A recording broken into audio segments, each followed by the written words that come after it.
Welcome to Rogers Center. The roof is kicked back for this beautiful night, Friday night baseball. It's 20 degrees in Toronto. Kansas City snapped their 4-game losing streak last night in extra innings. They beat the Blue Jays 8-6, pounding out 14 hits. Let's take a look at the lineup for Ned Yost, Kansas City Royals. Nori Aoki, top of the order, is 4 for 7 against Jay Happ. He has a double and a home run against the left-hander. And then right behind him, Omar Infante was the hero in last night's game. He had the 2-run single in the 10th. He's 6 for 17 against the Jays this year. And they're taking their first look at Jay Happ. Here's the first pitch of the game. It's in there for a strike. Jay Happ's making his 6th start of the season. He appeared in 3 games out of the bullpen prior to moving into the rotation. Nice outing. He got the win against the A's last time out, going 7 shutout innings with 7 strikeouts. That fastball is down and away. It's a ball and a strike. Aoki is a threat to bunt. He had a bunt single in the game last night. He has 6 bunt base hits, and Laurie is in at third base.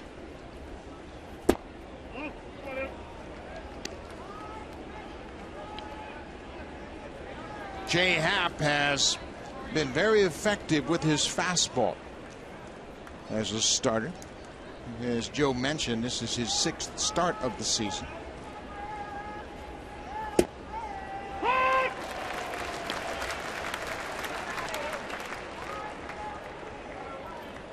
Career against Kansas City.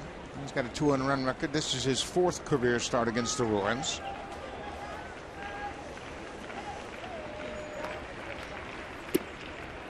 Fastball ran off the plate. It's now a full count.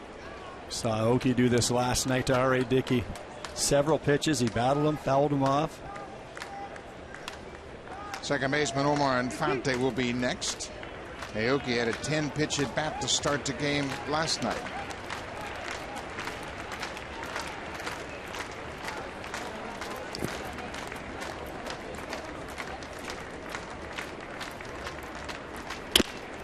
Bouncing ball. Reyes gets a big hop. He throws Aoki out. 1 down. A little bit different look for the outfield. Cabrera's in left. Kevin Pillar makes his 6th start in center. Bautista with a terrific game defensively last night. Laurie's back at third. Reyes and Patterson up the middle. Encarnacion's at first. And Eric Kratz will handle Jay Happ tonight. Eric Kratz did a really nice job with Jay last time out against Oakland. Very aggressive game caller. I find him very aggressive with the fastball, and that really helped Jay Happ. Not afraid to pitch inside. Keep an eye on that tonight. There's a strike to Infante. Omar Infante drove in 3 runs last night. He was 2 for 6 in the ball game. Big hit, that 2-run single in the 10th. Hits this one right to the second baseman. Collison was positioned perfectly. 2 ground ball outs to start the game for him. That was that fastball in I was just talking about with the aggressive game calling of Eric Kratz. He gets in there, but Jay does not quite get it in there, but he got away with it. Ground ball hit right to Tollison. So far, he has done a good job with that fastball. Eric Hosmer, the first baseman. He was 1 for 6 in the game, had a double and scored a run. Goes after that first pitch.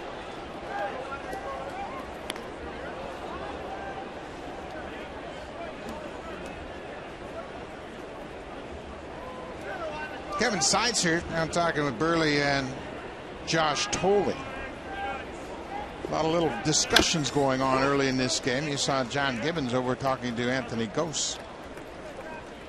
Maybe Seitzer's asking Burley how he would pitch this Blue Jays lineup.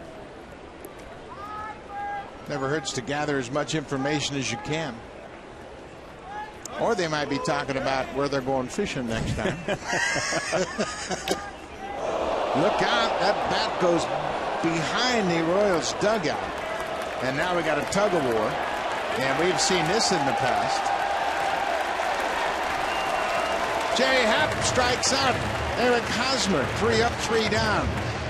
Hosmer strikes out. The Royals retired in order.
In extra innings, 8-6. Take a look at the lineup now for John Gibbons. Top of the order, Jose Reyes. He's been a good table setter. He's got great numbers against Vargas. He's 5 for 10 for his career. A couple of doubles and 2 RBIs. And then in that cleanup spot tonight, what a homestand Edwin Encarnacion's had. 346 average, 5 home runs and 9 RBIs, and 16 home runs in the month of May.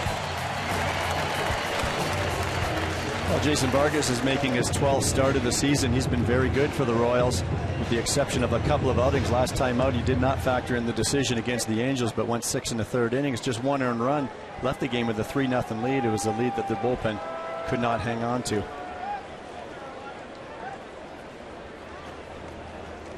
Vargas making his 12th start of the season. Work to his former teammate Jose Reyes. Pitches outside. Reyes and Vargas were teammates with the Mets 2007 and 2008.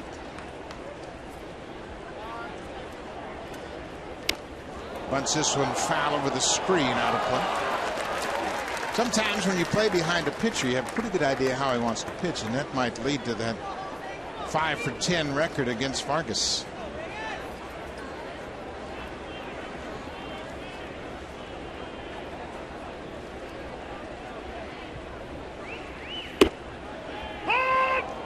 Reyes thought that ball was off the plate inside. Adrian Johnson is the home plate umpire tonight.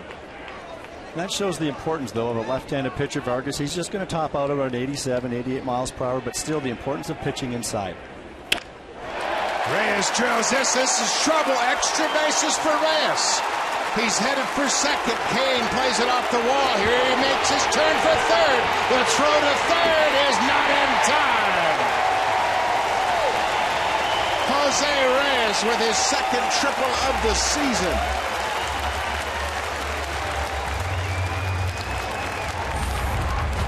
Oh, it's set up perfectly after the fastball inside. He went outside with the changeup, but he left it elevated. If that changeup is down and away as Vargas wanted it, it's a different story. Leave the ball up on the plate. Jose puts a good swing on it, and you know he's thinking 3 right out of the batter's box. Jose Reyes led the National League 4 times in triples. Last year, after coming back with that sprained ankle, he didn't have a triple all season long. Melky Cabrera drives it to right. Aoki loads up. Reyes tags, and he'll hold at third. Ball wouldn't hit that deep.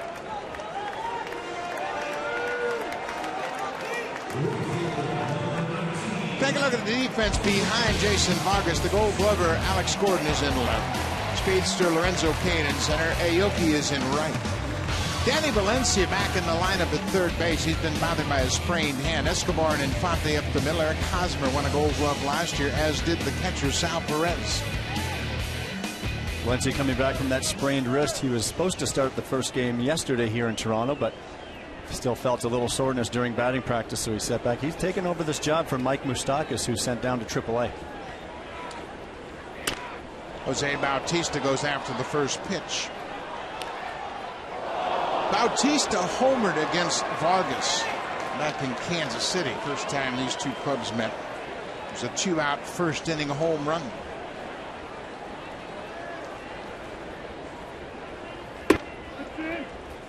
Well, that's that same pitch that Reyes had called for a strike.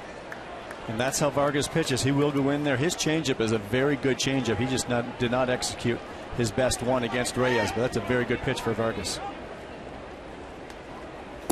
There it is. Fastball inside, and Bautista waves at that Vargas change.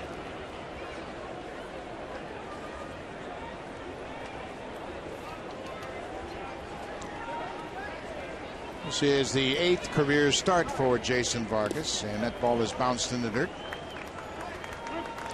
Defensively, the infield is playing Bautista to pull. That's not unusual, but look at Lorenzo Cain. Last night he was over on the right field side of second base, and Bautista had a line drive out there against Wade Davis, and Cain was standing perfect position. And this is the type of situation where Jose would take a shot to the right side. Now he's back to a full count, But these are the situations. He won't do it too many times, but he'll pick his spots. We saw him do it in Philadelphia where he went the other way, moved Melky Cabrera first to third. It led to a winning run. Full count pitch. Bautista pops it up. Hosmer will give chase. It's into the seats, out of play. Well, Blue Jays have to capitalize on this situation, and Bautista got things going early last night. Well, he sure did. James Shields, another one. Changeup's a strikeout pitch for him. That's supposed to go straight down, and he did not get the movement he wanted. That ball broke down and in, right into the barrel of Jose Bautista. One of 3 home runs the Blue Jays hit last night. Bautista takes it off the plate inside. Edwin Encarnacion has been red hot. He's got 18 home runs. Everybody should just stop what they're doing when Edwin comes up to bat, because you may miss something historic. He has been doing it night after night for the Blue Jays, and he continues to hammer the baseball. Pitchers continue to think they're going to execute their best pitch to get Edwin out. They try a little harder. They grip that ball a little tighter. And what happens? They miss with their pitch locations, and you just can't do that to a red-hot Edwin right now. Well, he is really locked in, taking a lot of borderline pitches. The difference now and the difference we saw Edwin in April, when he just did not have his timing, just did not have his feet under him, and that's what, as a hitter, you want that timing, and he just said it could not be better right now. There's that good changeup just off the plate, down and away. James Shields was the starter last night, and he gave up both of the Encarnacion home runs. He looks at him like he's trying to figure out what in the world I can do to get this guy out. Just walk him, James. Popped up. Infante, the second baseman, makes the catch. 2 down. Vargas trying to pitch around the leadoff triple.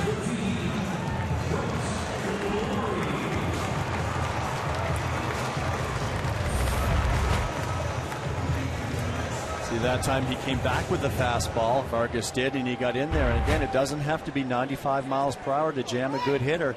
He's able to do that after the slow curve and change-ups away. So now Brett Lawrie has to pick up his teammate, and he's done a great job of that all season long. Lawrie is batting .370 with runners in scoring position. Reyes at third. Bautista at first. Notice already Vargas pitching inside a lot to these Blue Jays hitters. Now, that doesn't mean he's going in there to get them out, but he goes in there to set up the soft stuff. He may come back just like he did to Ed when he came back and got him out with the fastball in. Another pop up, this one down the right side, and Hosmer will run out of room.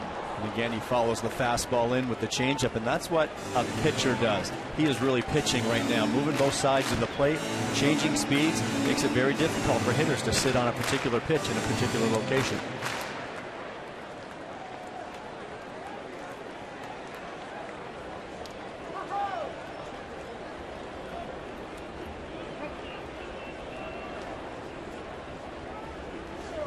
Aoki's really shallow and over toward the right field line. And they pitch Lawrie inside off the plate. Sure, you made a great point. You look at the outfield defense, and Aoki, the right fielder, and Cain have given Lawrie a huge gap in right center.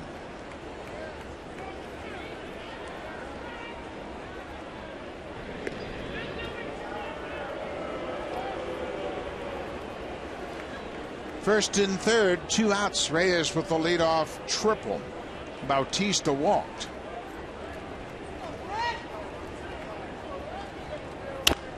Pulled foul, another off-speed pitch.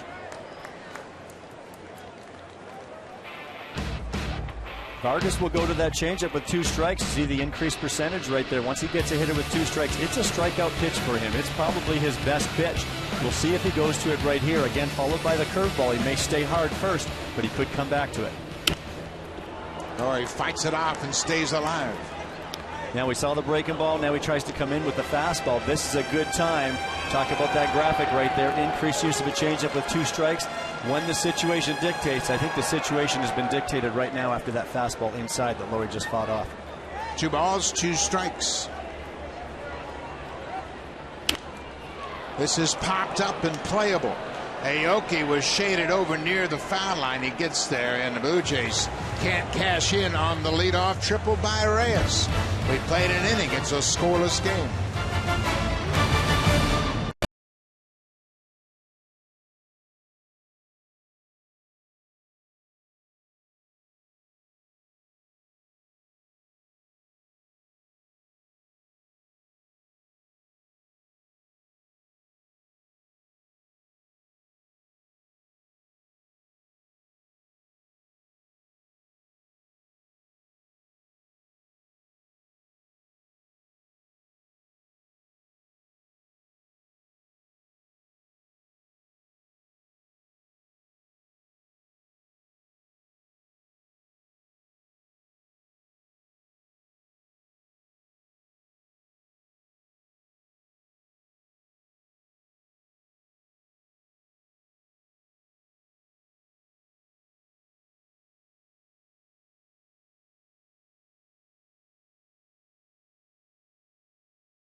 '14 Honda CR-V.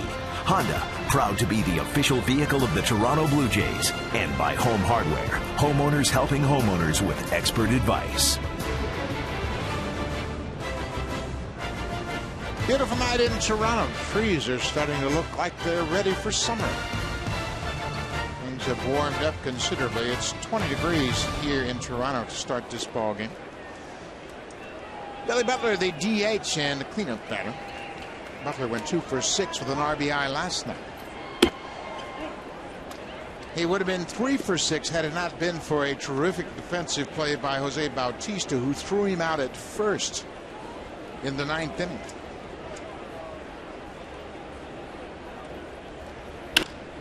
There's a little looper. That's going to drop for a hit. Kevin Pillar over in the alley to cut it off.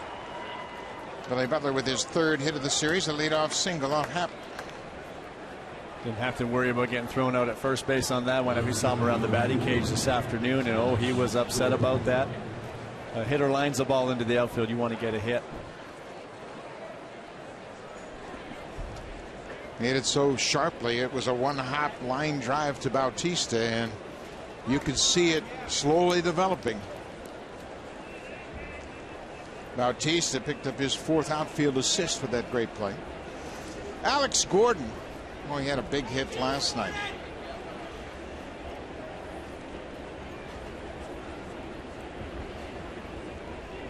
He got a 2-out base hit in the 9th, then was lifted for the pinch runner Gerard Dyson, who stole second base and came around to score on the air by Reyes. That tied it up.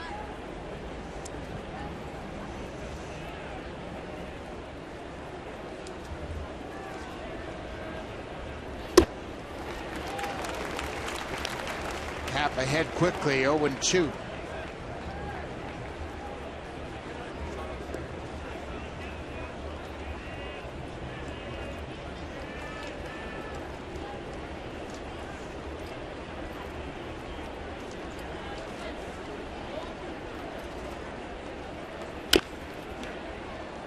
Another off-speed pitch, little changeup that Gordon fouls on. Changeup down. You have to be careful. Lefty throwing a changeup down and into a left-handed batter. For some reason in this game, there's a left-handed batters. They love that ball down and in. And if that's what the lefty Happ's changeup will do, it will dive down and in. The lefty Gordon.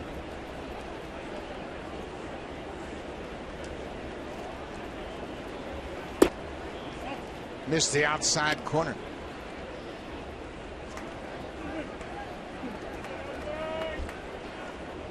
One ball, two strikes, nobody out.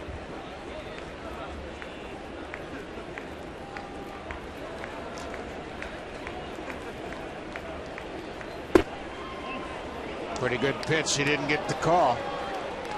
Kratz gave him a pretty good look. Adrian Johnson behind the plate, not giving him the call. Nice job receiving the baseball, though, by Kratz. You see he's set up inside, and the ball was thrown to the outside corner. Makes it difficult. Kratz did everything he could, but it's difficult to get that call from an umpire when you're set up inside and the ball's thrown on the other side of the plate. Now it's a full count. Sal Perez, the catcher, is on deck. Perez hit a home run last night early in the game against R.A. Dickey.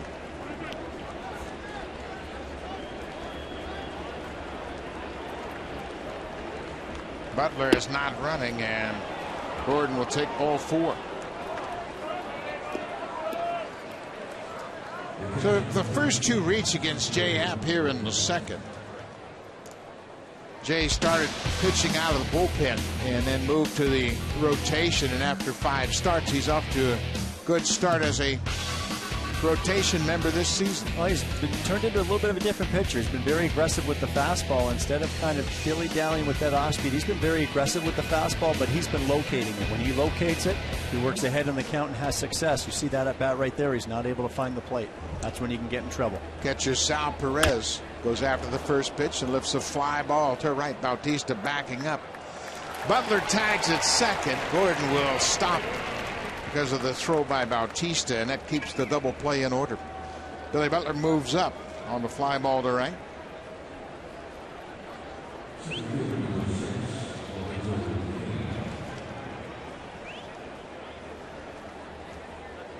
Runners it to corners. 1 out. Lorenzo Cain, the center fielder. Cain's a very aggressive fastball hitter, and he likes to swing early in the at bat. And I'm sure Eric Kratz has that right in the memory bank. The homework that they've done, gone over the Kansas City hitters, and they know those tendencies. We'll see if Happ starts out with that changeup, try to get him roll over something. Going to be a tough guy to double up anyway.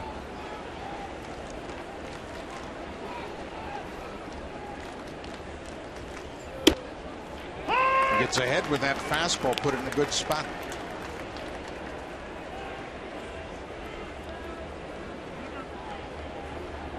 The other thought here, with the catcher at Kratz, you want to tie him up a little bit, give him something that he cannot get his arms extended and drive that ball to the outfield to get that runner in from third with less than 2 outs.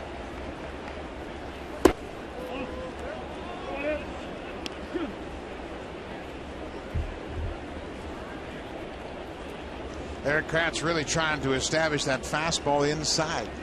He's trying to, and as a left-handed pitcher, you want to get that glove side for Jay that's into a right-handed batter. When you can command that part of the plate, that means your release point is where you want it to be. There's a base hit to right.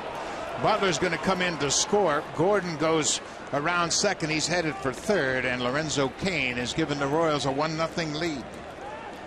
16th RBI of the season for the Royals center fielder.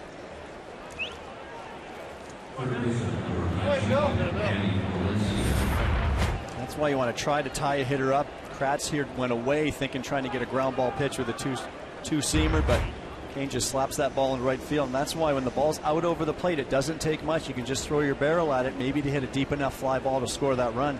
In that case, Cain was able to line it into right field for a base hit, drive the run in, and move the runner to third. Danny Valencia, the third baseman. Little courtesy cost the first. Valencia has missed 5 straight games with that sprained hand. In his left hand, he sprained it in a win over the Angels on Saturday.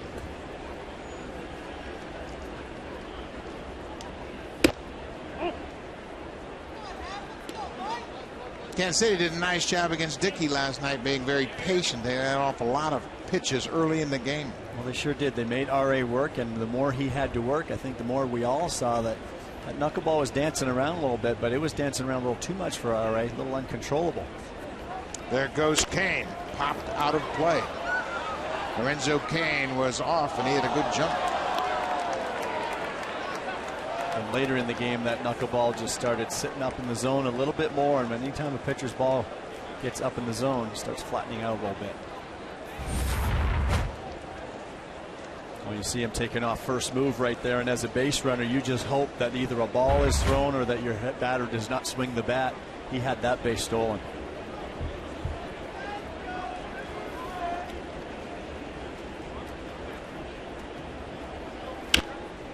Pop back out of play. Just wonder how healthy Danny Valencia is. Doesn't look like he's really swinging that bat very confidently. Saw him grimace after that swing right there. And he said that he took batting practice yesterday afternoon and it was still a little bit sore. We saw he had some ice on at the beginning of the game, so unless it magically got better today, that might be one of those cases where he's just saying, yes, it's fine, I want to play.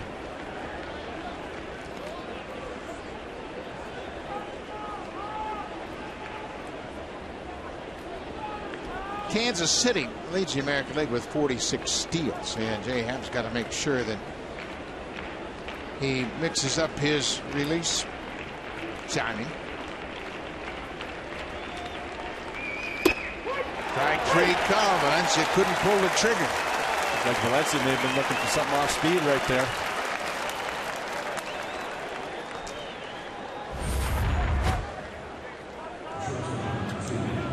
And that's a well-located fastball, though. We've seen Jay trying to go away, go in, and he's missing his spots with his fastball. But there he hit a good location on the outer part of the plate. Gets Valencia looking. 2 strikeouts so far for Jay Happ. Alcides Escobar, the number 9 hitter.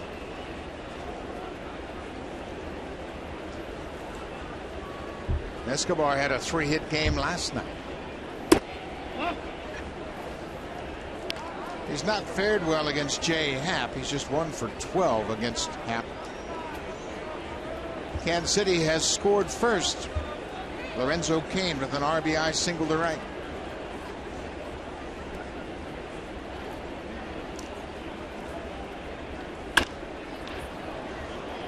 Was a little bit tardy on Happ's fastball so far. We haven't seen him get it up there like last start. He touched 95 last time against Oakland. We haven't seen that yet, but we may see it yet here as he continues to warm up. Escobar has 16 RBIs with runners in scoring position. He's got 18 for the season.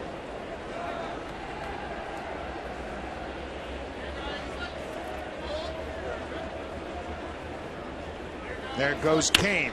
Ball is hit in the air. Long run for Pilar. He calls for it, makes the running catch. The inning is over. Kansas City scores a run on 2 hits. They leave a pair. They've taken an early lead.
TD Sunday, June 1st. The Blue Jays and Royals will wrap up this 4-game series. Game time is 1:07 p.m. The first 20,000 fans receive a Blue Jays cowboy hat presented by TD.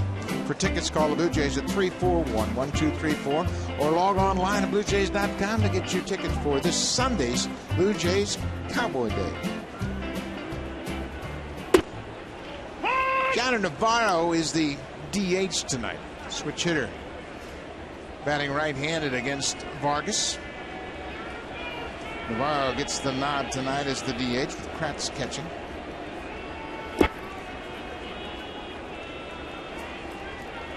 And that helps John Gibbons out in a couple of ways. He can have Eric Kratz behind the plate, which can usually shut down a running game a little bit. A little different with the left-hander pitching tonight, but gives him a chance to get behind the dish and keep Diano Navarro's bat in the lineup and keep his legs fresh. 1-2. Talked about how Diano Navarro has not caught every day for quite some time, so coming over here, you don't want to just throw him out there for 140 games. So this is a good way to keep his bat in the lineup as well. Little looper, that's going to drop.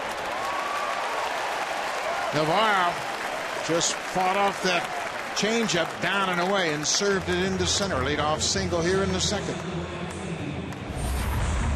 That's a result of a good swing path. Many will say that's just a lucky hit, but he stays on that ball just enough to keep the bat through the hitting zone, and that's how you hit tough pitches or pitches that are down and away in the zone.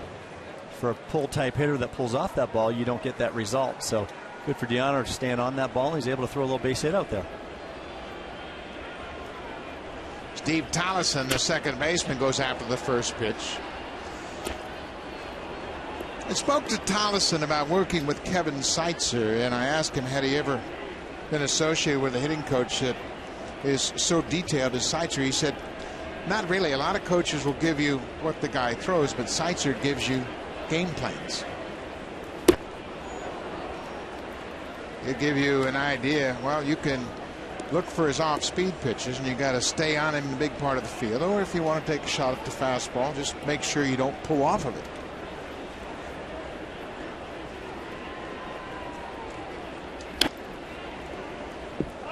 That's what Kevin does. He's so prepared, and for his hitters, it's just nice to have a game plan going in. And hitters can take it or leave it, but he provides the information, and a lot of them have clearly bought into his system and his philosophy here. And I think they're certainly seeing the results in May. There's a changeup, and Tollison strikes out. That's the first strikeout of the night for Jason Vargas. Too many pitchers will have a changeup as a strikeout pitch, but Vargas does. Such a real good pitch. It looks like a fastball coming in. The rotation is the same, but it's about 80 miles per hour, 7 or 8 miles less. See, Tollison looks like he's right on it, but just out front and missing. Good location right there, though, by Vargas. Eric Kratz, the catcher. Kratz has got power. He's got 3 home runs. Takes a good rip at that first pitch. Kratz has 3 home runs in 45 at-bats. And his first home run, opening day against David Price, a pinch hit home run to dead center.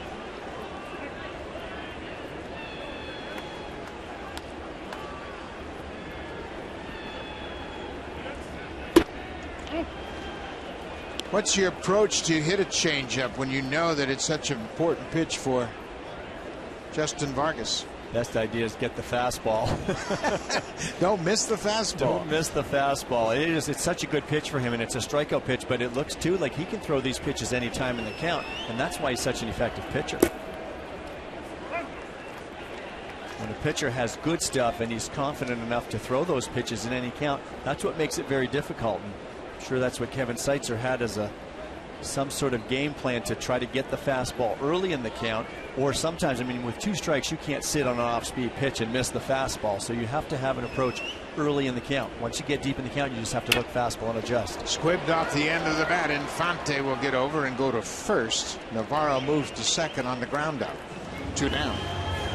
Another changeup. He hit it right off the end of the bat.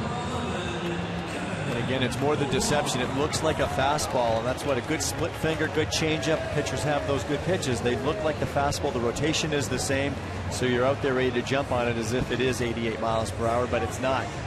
catch it out front off the end of your bat.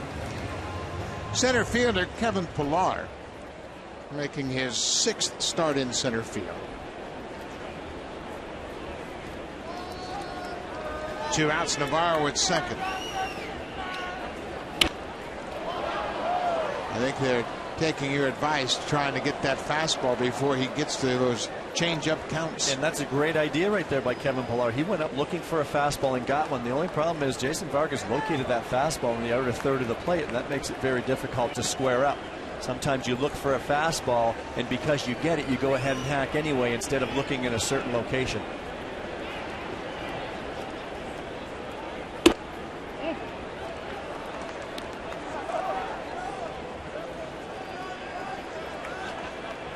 Kevin Pillar looking for his first RBI of the season. Starting to swing it a little better of late.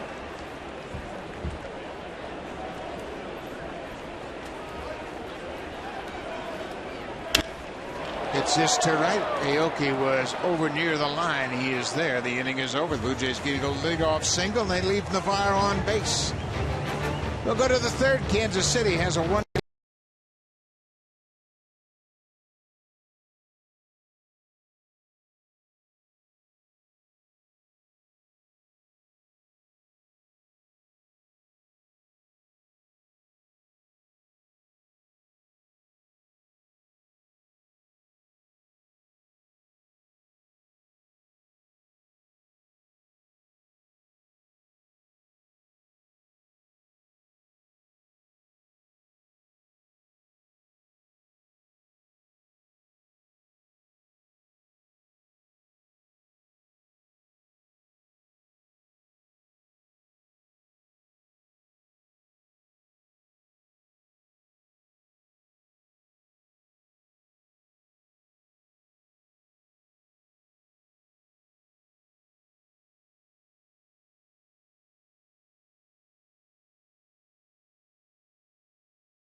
Blue Jays on Sportsnet. Brought to you by the 2014 Honda CR-V. Honda, proud to be the official vehicle of the Toronto Blue Jays. It is a beautiful night here at Rogers Center, and it's open-air baseball. And if you want to find out whether the roof is open or closed, you can listen to 680 News for the Rogers Center roof reports. They'll tell you if you're in for a game indoors or out. Begins 3 hours before every home game, so check out 680 News. Nori Aoki goes after the first pitch and bounces it foul. Not sure how I would pitch this guy. He just slaps and claws away at you. He's just so many the Japanese players we have seen. Of course, we had Munenori Kawasaki here, and they really keep that bat in the hitting zone a long time. A lot of them will have that exaggerated leg kick, but they stay balanced. Went after that pitch. Checking with Adrian Johnson to see whether or not it was over the plate or not. It's a good sharp slider right there by Happ. He starts it around the outside corner and lets it go away.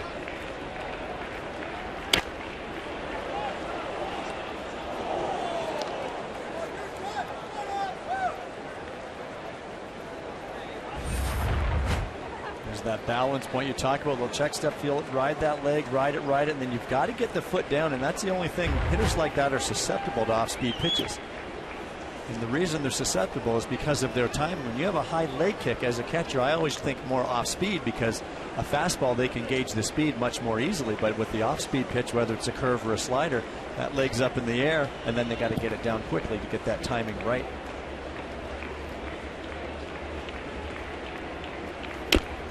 chopped off home plate and fouled.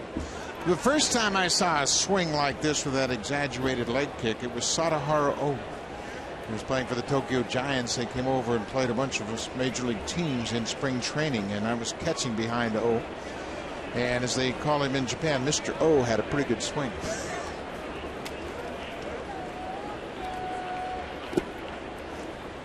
But so many of the Japanese hitters now have copied Ichiro Suzuki, of course, and he uses that exaggerated leg kick, but he has a knack for keeping his hands back.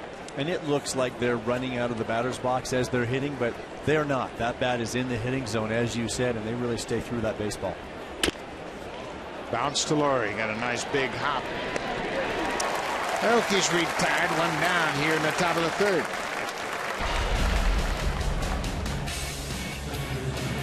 That pitch, a fastball coming inside. He got the strikeout of Hosmer right there. See the catcher Kratz setting up inside. That one missed his spot. He got it out over the plate a little bit, and that's what happens sometimes. It's difficult for pitchers to get that ball inside. Usually when they miss on the plate, and that's a mistake. Omar Infante, the second baseman, goes after the first pitch and lifts a fly ball to right. Bautista over toward the line, gets there and makes the catch. We talk about Jay Happ missing over the plate, and that's one thing that Mark Buehrle hasn't done all year long. When he misses with his fastball, he's going to miss off the plate, and it's been remarkable how consistent he's been in doing that. Well, you know, you don't have to do anything else but watch the highlights at night. Fans, when they go home, watch the highlights, and every home run, every hard hit ball, you see the catcher set up, and you see the catcher moving his glove, and it's usually going out over the plate because the pitcher has missed his location. 2 down. Here is Eric Hosmer. He struck out on that inside fastball early on. Josh Tolley, Mark Buehrle obviously talking about this lineup. Buehrle will go to the mound on Sunday in the series finale against Kansas City.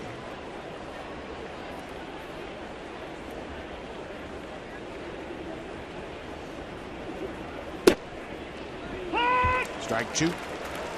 Eric Hosmer's just standing there saying, I can't hit that pitch. And you can see that just off the edge of the plate, 2 very well located fastballs right there by Jay Happ. Going to go away. He gets to that one. It was a breaking ball. Reyes there behind second. Good inning for Jay Happ. 3 up, 3 down. We'll go to the bottom of the third. Reyes, Cabrera, and Bautista.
Cycling road race heads into the final weekend. It's stage 20 through the mountains of Italy, and if you haven't seen it, check it out. It's a beautiful race and a beautiful setting.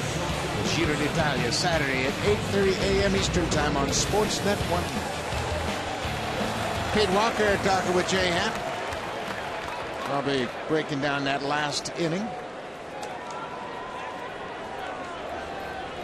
Happ has had 2 3 up, 3 down innings so far. Leadoff single came in to score in the second. Jose Reyes had a triple in his first at bat. Goes after the first pitch, hits it right to Valencia. 1 pitch, 1 out for Vargas. This is a tough lineup for Jason Vargas. The lineup as it's set up tonight came into this game with a career .367 batting average. Actually, it's .363. They've hit 5 home runs against him. But tonight he's made some quality pitches early. Melky taking all the way right there. Jose Reyes going up and swinging at that first pitch almost puts that second hitter in a position where you just have to take one.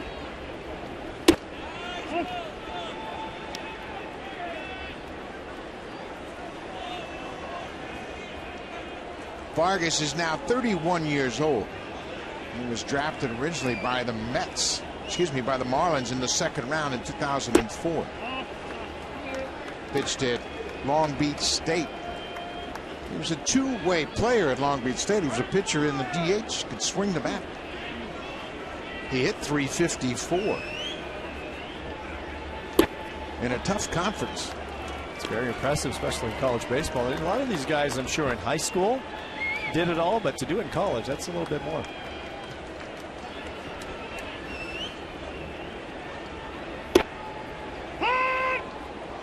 Had a good pitch with that fastball away. It's a full count. Bautista waits on deck. Jose walked his first at bat.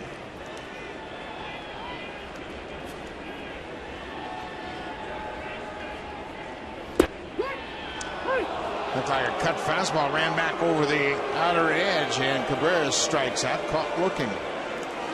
Don't see that too much from Melky Cabrera looking out over the plate, but ball started away and just kind of cut back a little bit, came back onto the plate. Melky taking a good look at it, but maybe thought it was down. You can see Perez setting up away, trying to backdoor that pitch, but it actually came over the middle of the plate. Broken bat, and Bautista's going to get a hit. He crosses up the ship. That's always important. Gets a 2-out base hit, gets aboard for Edwin Encarnacion. Encarnacion has a couple of home runs against Jason Vargas. This was in 2012. There's that changeup again, up and out over the plate. Vargas elevates that changeup, it flattens out a little bit, and you know what Edwin does with those pitches. We've seen that the whole month of May. 2 outs, Bautista at first. Encarnacion goes after the first pitch, and he got a changeup. Edwin's other home run against Vargas happened in April of 2006. Vargas was pitching for the Florida Marlins, and Edwin was playing for the Cincinnati Reds a long time ago. Both, I'm sure, much different players now. We know Edwin is.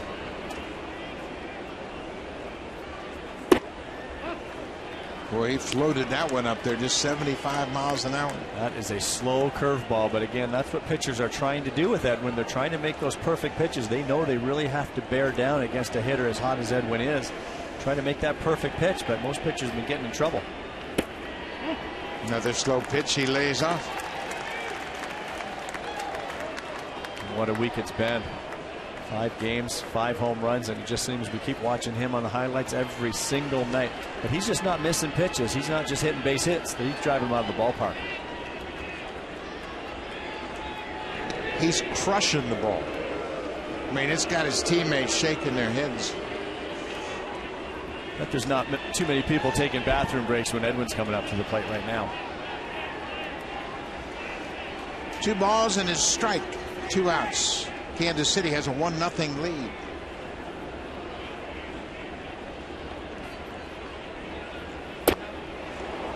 He didn't want to. Tried to check his swing, got another changeup. Well, he got into a fastball count, that 2-1 count, but you know Vargas is going to pitch a little backwards against him. Sure enough, he threw the changeup, but again, because of the rotation of that changeup, it looks like a fastball all the way until it just dies off at the end. Popped up down the right side. Long run for Aoki. He's into foul ground, and he Tried to make a sliding catch and couldn't come up with it. Aoki was shaded over toward the line again. And he gets there and just whiffed on it. He got there, but I'm not sure he got any leather on it. Good effort. He ran a long ways to get into foul territory there. Good idea sliding. He got there, did everything right. He just missed the baseball. So Encarnacion has life. Here's another look at it. Aoki just kind of whiffed. Never got his glove on it. Vargas took one shot inside and missed off the plate. Full count. You can probably bet every last dollar you have that he's going to get that changeup here. Let's see. Lori is on deck. Bautista with a full count and 2 outs will be off on the pitch. Perez telling him be smart right here. There goes Bautista. The ball is bounced in the dirt. That's pretty smart. You walk him, you know where he's going to end up first. Second walk of the night. So Bautista's at second, Encarnacion at first. But you look at the big picture and the game as a whole. Very smart move right there by Vargas, not giving Edwin a pitch to hit. Certainly he'd rather take his chances with Brett Lawrie here than putting Edwin on. Perez just in case the runners take off. I don't think that's going to happen in this situation. Bautista's at second. Encarnacion is at first.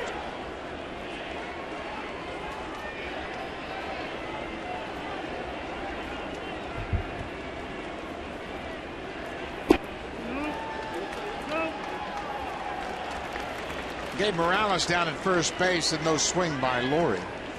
Again, the outfield defense is really shading Lawrie over toward the line. The right fielder, Aoki. And we'll see if they do the old pitch him away, play him away. Aoki's way over there. He went with the off-speed pitch to Lawrie away last time. He popped it up down that right field line. That's a good changeup when you go changeup, and the hitter's still out in front. Change of pace from a change of pace.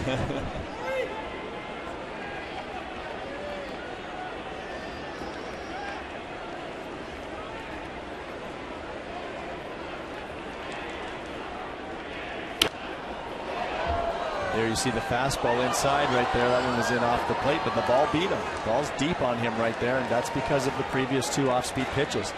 Vargas just knows how to pitch. Salvador Perez doing a great job back there, putting the fingers down too.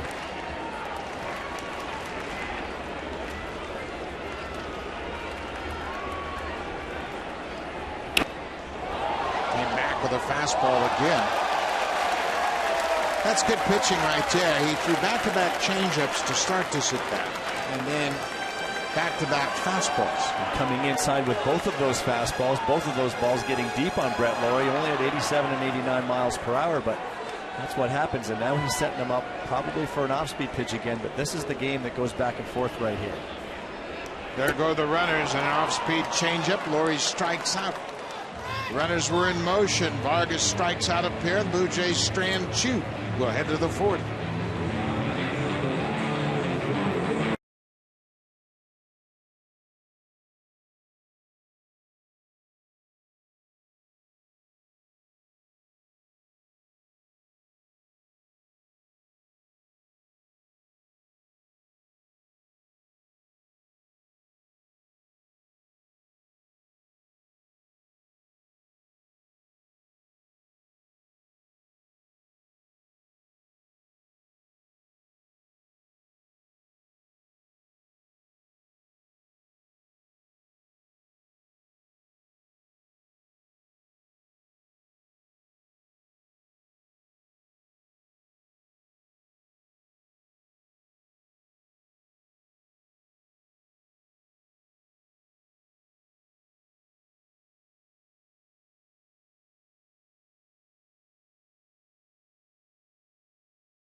right now, and if you post a picture through Twitter or Instagram of you cheering at the Blue Jays game and include the hashtag cheer like never before, you could be a lucky winner. One lucky winner will be selected to attend the 2014 MLB All-Star Game in Minnesota. The contest closes June 14th, so don't miss out. Visit BlueJays.com/Rogers Contest for full contest details. Great opportunity to win a trip to the All-Star Game. And you can bet there's going to be a few Blue Jays there this summer. It'll be in Minnesota in July 15th at Target Field.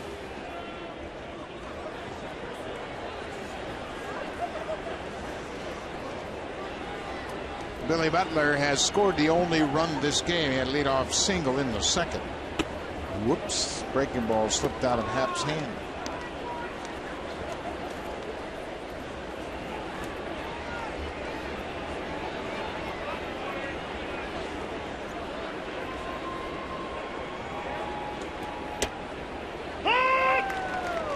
Happ using the changeup.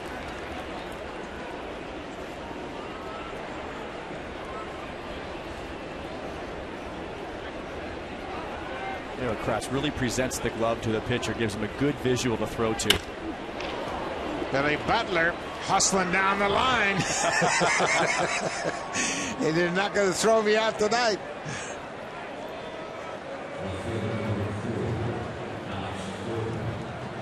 Billy's running very hard for a reason, and when you hit the ball hard to first base, to right field, you better get on your horse, because Jose Bautista had a game plan last night with Edwin. He said, if it comes hard to right field, be ready. And I talked to Jose about that, and they did. They said, anytime something's hit hard like that with a below average runner, be ready. And that worked to perfection last night, taking a hit away from Billy Butler. That's always a nightmare for a hitter, thinking about not only losing a base hit, but the embarrassment of being thrown out 9-3.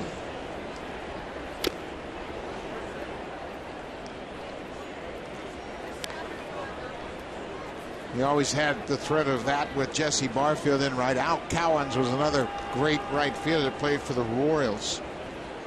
Great Canadian Larry Walker was good at it. He did it a couple times in Montreal. Vladimir Guerrero may have pulled it off. These guys like to show off their arms. Why not? Well, and two, it takes a hard hit ball to get out to you quickly, and then a guy that doesn't run great. And I was always having nightmares of being thrown out at first. First of all, I didn't get many hits. I couldn't afford it. Ball and a strike. Alex Gordon, the left fielder. Happ walked him in the second. That contributed to the Royals' run.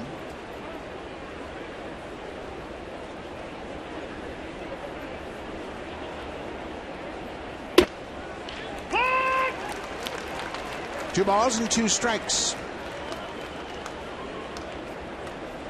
Billy Butler, 2 hits tonight so far this season. He's 9 for 19 against the Jays. Last year he was 1 for 18.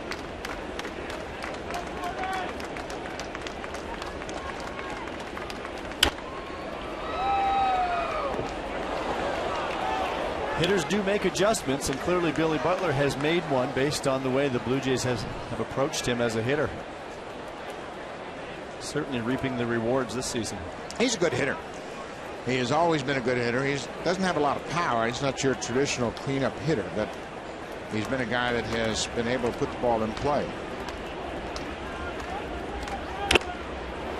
Fouled off. Eric Kratz wears that conventional catcher's mask with the batting helmet underneath. Guard against those back swings. He took the brunt of that one. I'm not sure there's a good mask out there to cushion the blow, but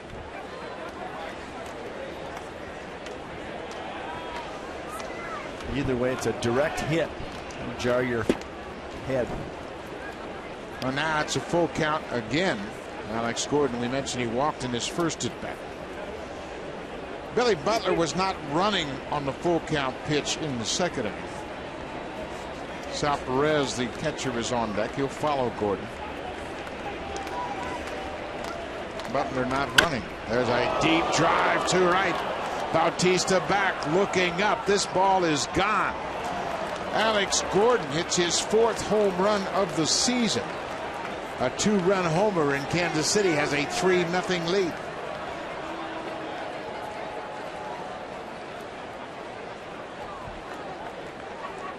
Gordon has seen a lot of pitches tonight. He walked in his first at bat on a full count.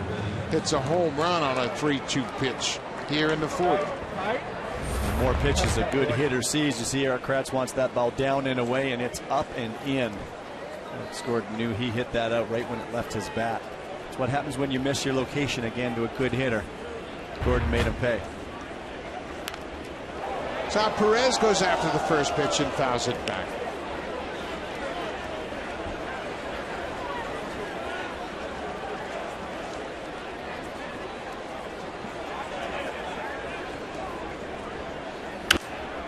Another foul into the seats.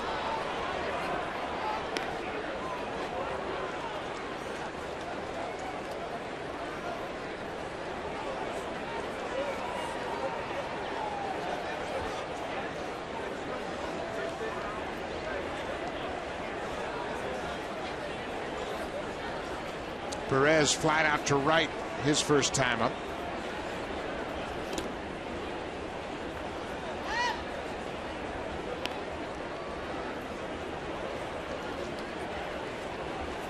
Kansas City, Gordon's home run is the 2nd they've hit in this series, and this team has been challenged to hit home runs.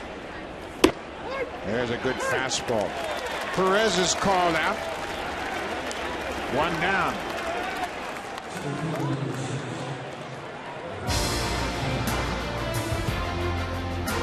Celebrate and save during Home's 50th anniversary sale. Only at Home Hardware and Building Center locations. Homeowners helping homeowners with expert advice.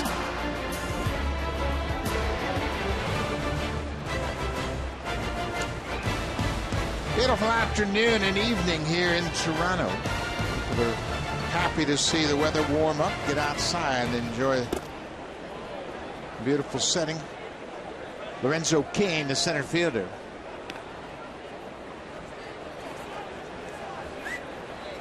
It's off to a good start with the bat. He's a terrific defender, and the bat's playing very well this year.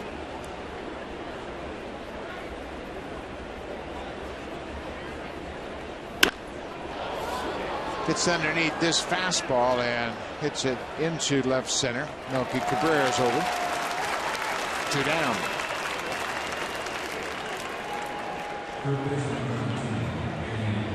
Danny Valencia will come to the plate with 2 outs. Valencia caught looking at strike 3 his first time up.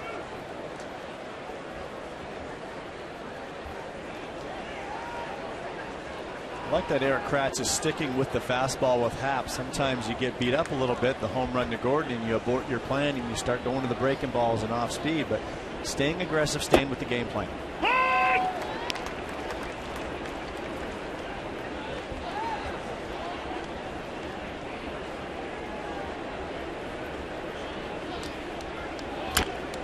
Off speed pitch, and Happ is ahead 0-2.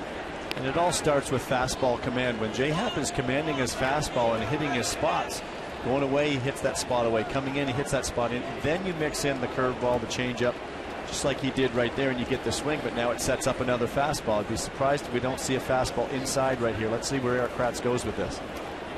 Slides to the inside. Breaks his bat. Reyes backhands it short. Long throw in time. Kansas City scores 2 more. 2-run home run by Alex Gordon. The Royals have a 3-0 lead.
boys from Nunavut who show us sharing life experiences and learning new lessons of giving back are even bigger than the game itself. Home and really far away, the boys from Whale Cove, Saturday on Sportsnet, just before the baseball coverage. Great story about 10 boys from Nunavut who came together as a hockey team and learned some of the great life lessons. Blue Jays trail 3-0. Yonder Navarro will start things off for the Jays. He had a leadoff single in the second.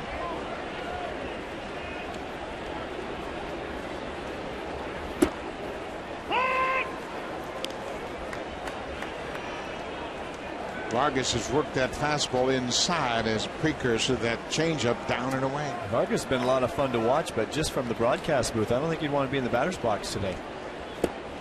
Oh, he brings in the curve into the mix now. The depth he has on that curveball, too.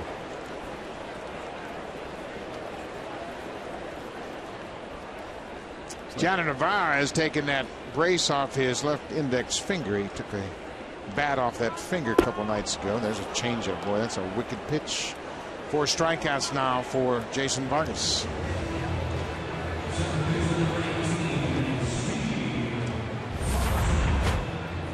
You just can't look for any pitch in any count. With 2 strikes, you have to just battle, look for the fastball and adjust. But again, that changeup looks so much like a fastball coming in. Navarro goes fishing anyway. Blue Jays are going to have to turn things around against Vargas.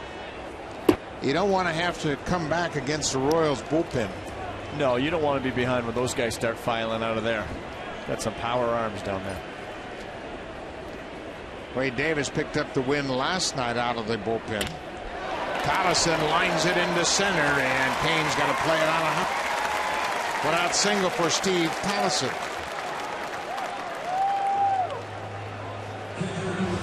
Nice piece of hitting right there by Tollison.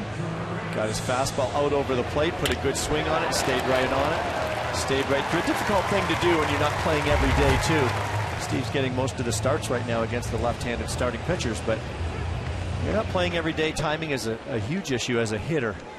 Steve Tollison does a pretty good job of that, and that's why he's been so valuable.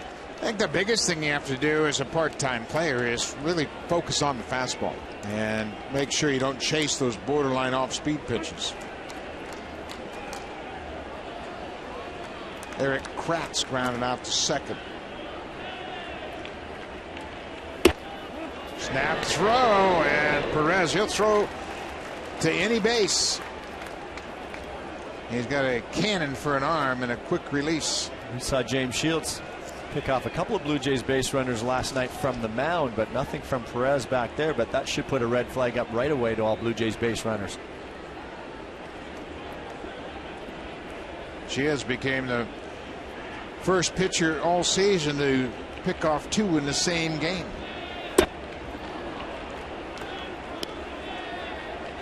It's a 1-0 changeup from Vargas again. Again, a fastball count.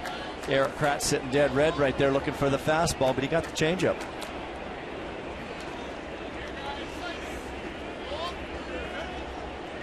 You have the ability to throw all of your pitches at any time in the count. Very tough for hitters to look for a certain pitch. Collison with an aggressive lead draws the throw from Vargas.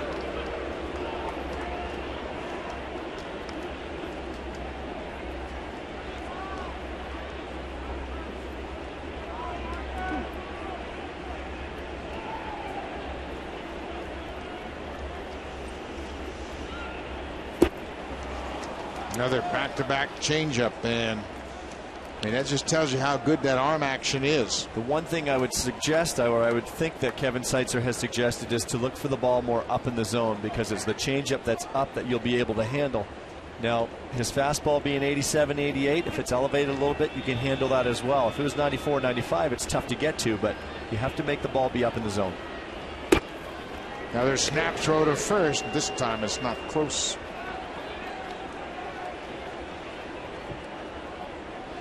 Steve Tollison's a pretty smart baseball player down there, and he knew right away when Perez came down there the first time. He knows to be heads up now.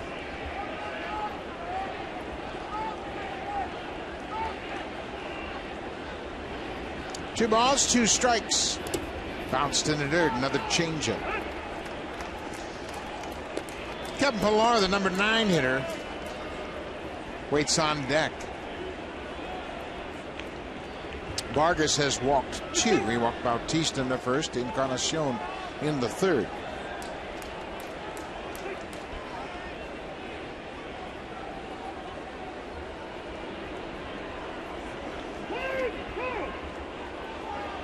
Adrian Johnson, you could hear him call time as Vargas was ready to deliver the pitch, and Kratz wasn't quite set.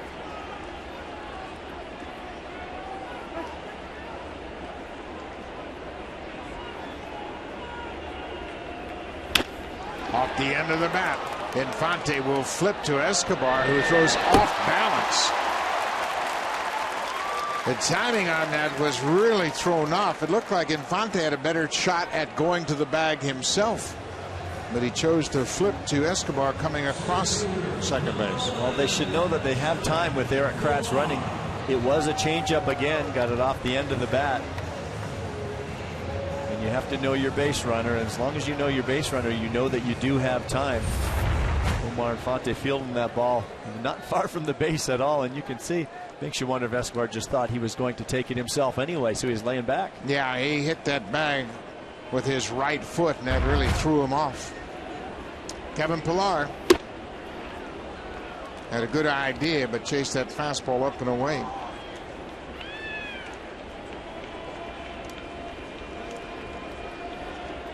Kansas City with a 3-0 lead.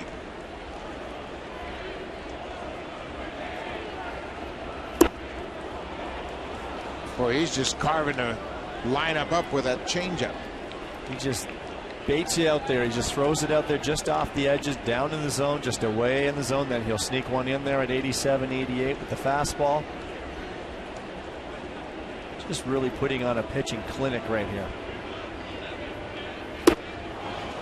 Came right back with a changeup. Pillar strikes out. 2 strikeouts in the inning. We'll go to the 5th. Kansas City has a 3-0 lead. Now it's time for a Blue Jays Central update.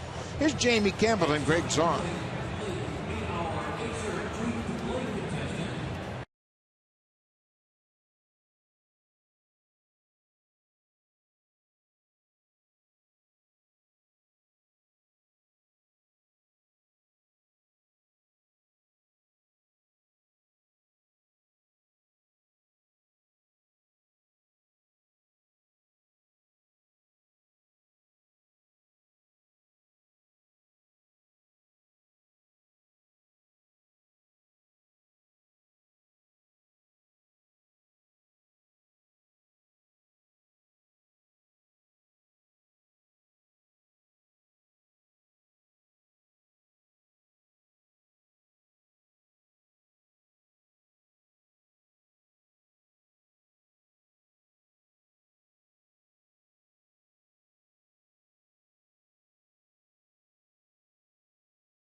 In our World Cup preview, we'll break down all 32 teams, identify key players, stats, and predict where each squad will finish. Buy it on newsstands, or you can log on to www.sportsnet.ca/magazine to pick up the World Cup preview edition of Sportsnet Magazine.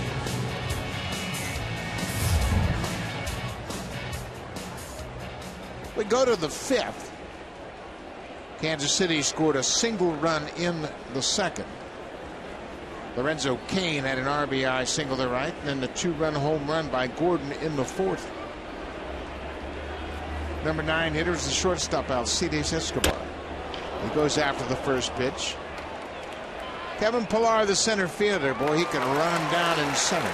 Easy play for Pillar.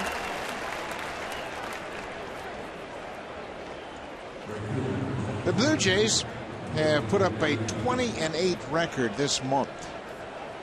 That is one win off their franchise record. They won 21 games in May of 2003.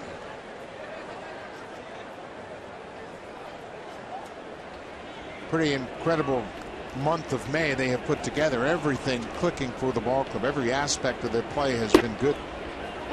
They have just been playing perfect baseball. They've pitched well. They've swung the bats. Of course, we've seen the defensive gems all over the field. And when you get in a role like that, you just have to, as John Gibbons said, ride the wave and enjoy it while it's here. You know you can't sustain that all season long.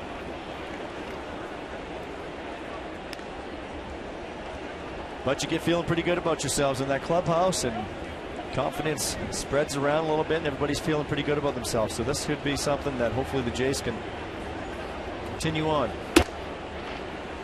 Happ missed upstairs. It's 2-1 to the leadoff man, Nori Aoki. Blue Jays were 12-15 in the month of April, but the hot month of May has propelled them to a 2.5 game lead in the AL East. There's a fly ball to center. Pilar is not going to get this one. It bounces out of play over the wall in center. A ground rule double for Aoki, his 8th double of the season.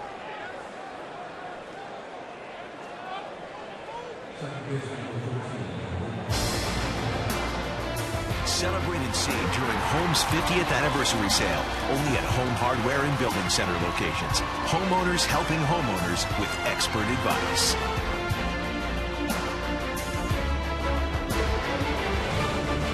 Friday night baseball at Rogers Center. Blue Jays find themselves down early. Last night they had their 9-game win streak come to an end.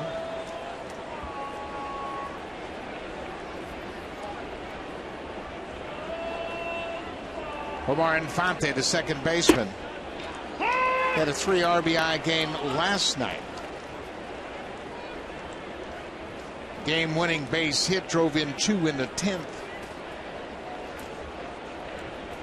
Tad Redmond left the breaking ball inside, and he hit the hanger to left to drive in 2.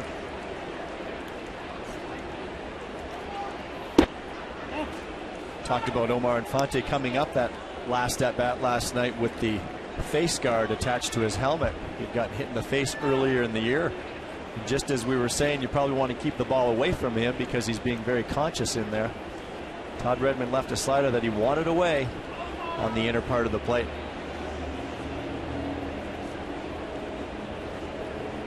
Infante took a shot at right field and fouled it off.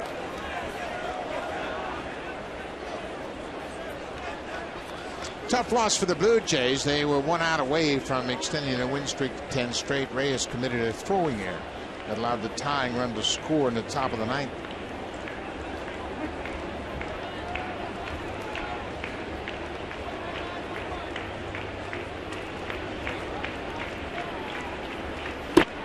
Strike 3 called. Happ gets the fastball on the outside corner. 2 down. Let's check in with Jamie Campbell.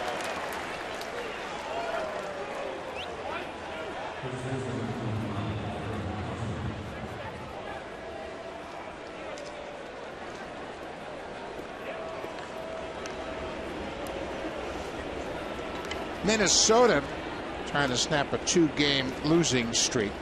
Twins find themselves 3 games under 500, 24-27. The Yankees are in second place, 2.5 games back behind the Blue Jays.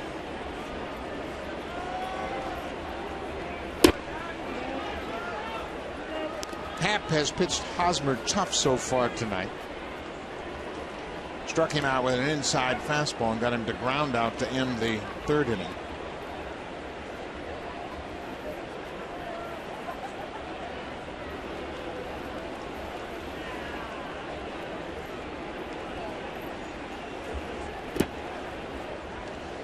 Billy Butler is on deck. He's already 2 for 2 tonight.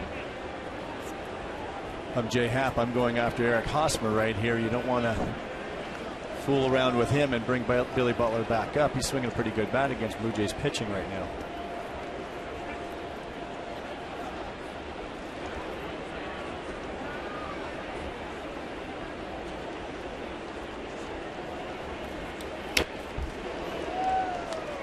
Hosmer had a pretty good pitch to hit right at the top of the strike zone at 93. He challenged him with the fastball. It was elevated enough, and at 93, that's usually enough velocity. It's a difficult pitch to get to.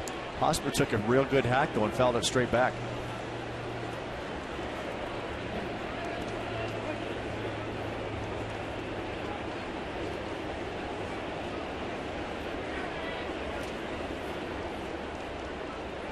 Hosmer is just 24 years old. This is his 4th season in the big leagues.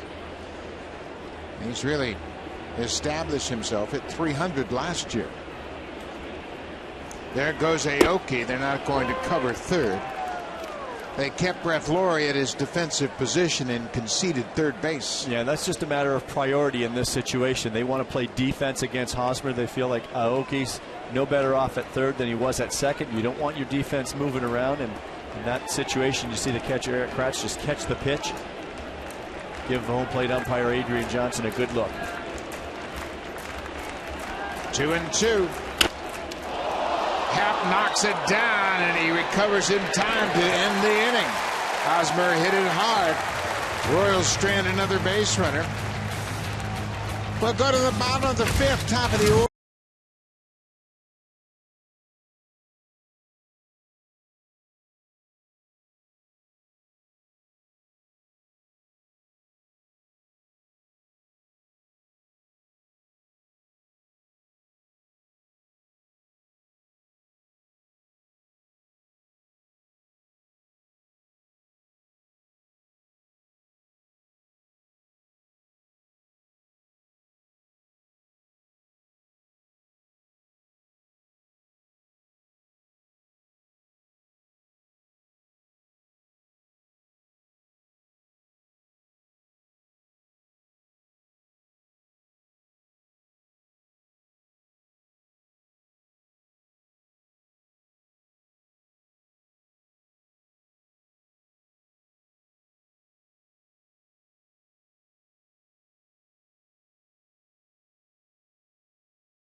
Chairs in the TD Comfort Zone. Our special guests of TV, and I guess they're special. My first Blue Jays game.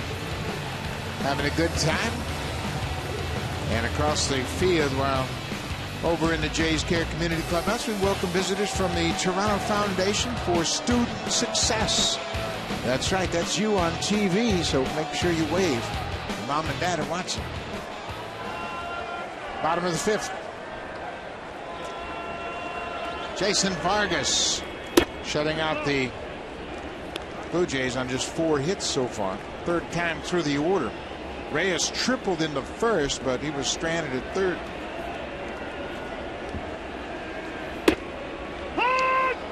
Do you think it helps Vargas as a pitcher that he was a hitter in college?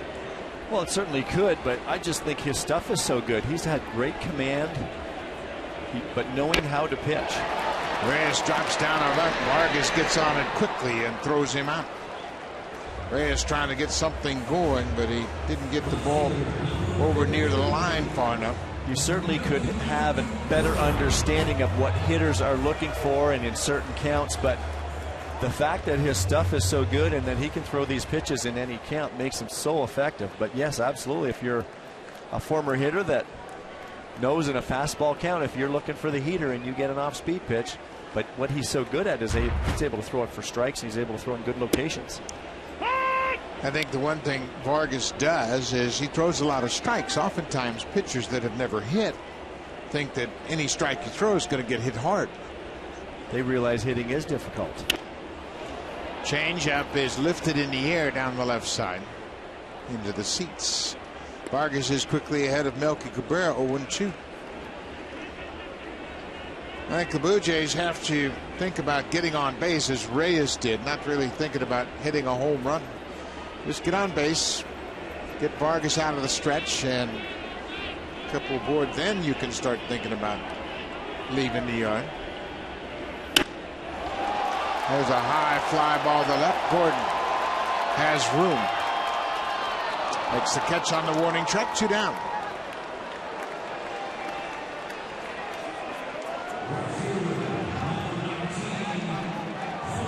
We mentioned Vargas pitched against the Jays at the end of April. He started against Dustin McGowan, and he was out of the ball game early. Jays had a 5-2 lead bottom of the 7th. Kansas City scored 2 in the 7th and 6 in the 8th to erase that early deficit. Vargas ended up with a no decision in that game. Kansas City won that game 10-7.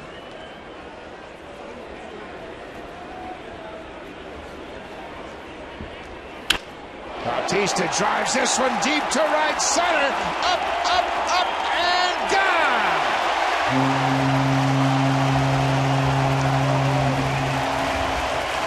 Number 14 for Jose Bautista, and the Blue Jays are on the board.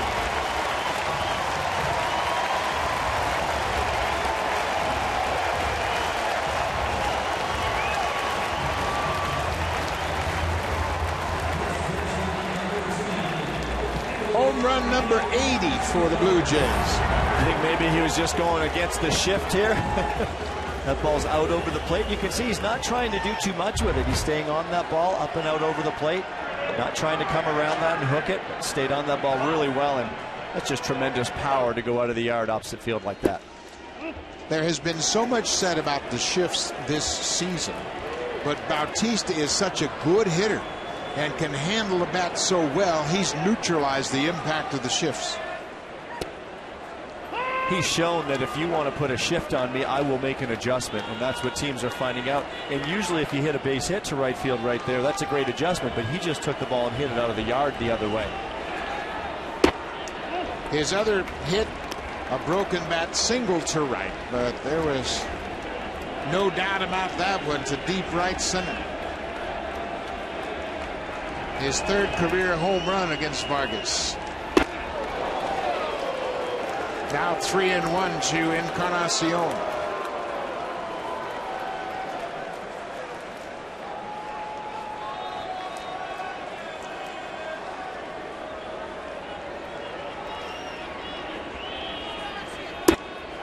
Encarnacion will take ball 4. So Edwin walks for a 2nd time tonight. You see still Edwin still not getting pitches to hit in a situation with Brett Lawrie on deck here. Again, 2 outs, but it's almost a little bit of a role reversal that we saw in April. Jose Bautista was not getting a lot of pitches to hit with Edwin hitting behind him and struggling, and Brett Lawrie just not the caliber of a Bautista or an Edwin, but clearly Vargas has chosen not to pitch to Edwin tonight. So Lawrie has to make sure that he swings at strikes, and Vargas will tempt you at those borderline pitches. Brett is 0 for 2 so far. He struck out on a changeup in the 3rd.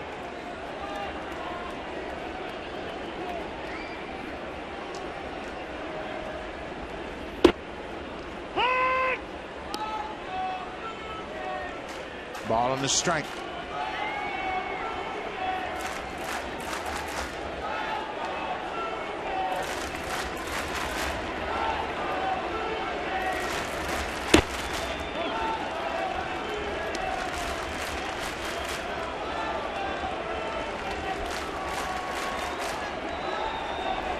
The Bautista home run is the 11th that Vargas has surrendered this season. Breaking ball, now 3-1. That's the difference when you don't locate your pitches. Vargas, up until this time, he's been throwing those pitches right there for strikes, coming in a fastball count, a 2-1 count, throwing his off-speed pitch, but he's been throwing it over the plate. Now he misses, so now Brett Lawrie's found himself in a good hitter's count. He needs to be selective right here.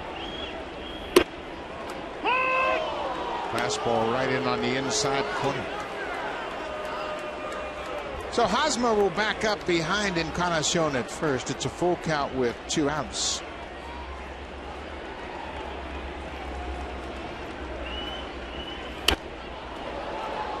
They threw that fastball inside once again. Coming inside again on Laurie, and again he's not getting to that pitch. A little bit late. Ball's getting in on his hands.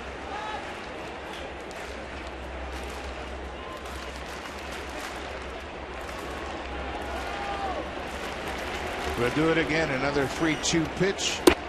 Another changeup. Laurie strikes out. The Blue Jays get on the board. Jose Bautista with his 14th home run of the season. It's 3-1, and here come the Home Hardware Cleanup Crew, brought to you by Natura. Home Hardware.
Of Jays Care Foundation. It'll take place in Vancouver, British Columbia, Sunday, July 6th at beautiful Nat Bailey Stadium.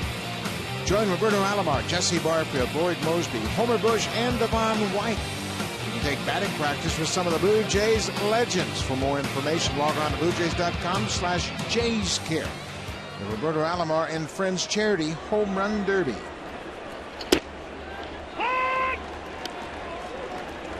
Billy Butler, you mentioned his run against the Jays so far. He's 9 for 19 this season. Right back to Happ. Butler now 9 for 20 this year. The last 2 seasons against the Blue Jays, he went 1 for 28. That's just a hitter making an adjustment. Good job by Billy Butler. That's what hitting is in the big leagues. You have to make adjustments to the pitching. Alex Gordon will step in. He, with a dramatic home run last time on a 3-2 pitch. His 4th home run of the season. Gordon's had a pair of 20 home run seasons in his career.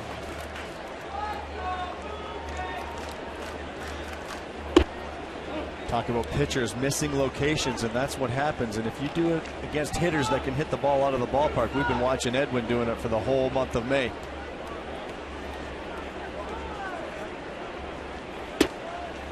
High breaking ball. 2-0. Well, Gordon's done a good job of working Happ. He walked on the 3-2 pitch in the second and hit a 3-2 pitch out of the ballpark in the 4th. Seen a lot of pitches tonight. The more pitches you see as a hitter, the more likely you're going to get one in the strike zone.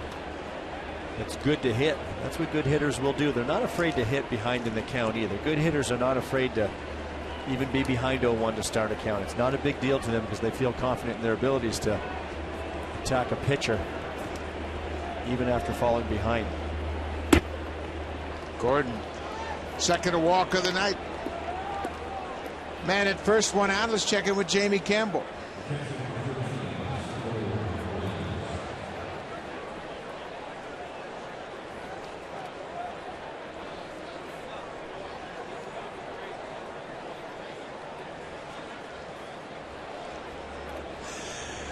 I would say so, Jamie. They are a little bit strained. That's good to see. Fire them up in Boston. Absolutely. Those two teams have had a history going back to Pedro Martinez and Don Zimmer days. Lots going on between those two teams. Sal Perez goes after the first pitch, and it's a little hop up to second base. Jamie Campbell, that's a great way to characterize. They do have strained relationships because these two guys have gone at it before. A couple of years ago, there was the Coco Crisp James Shields fight where Shields hit Crisp and Coco went to the mound and they had a nice little punch up. But those two teams, Tampa Bay and the Red Sox, they've gone at it for years. They will be in Game 2 tomorrow night, 4 channels at 7 p.m. Eastern Time. You get to see Boston and Tampa Bay firsthand.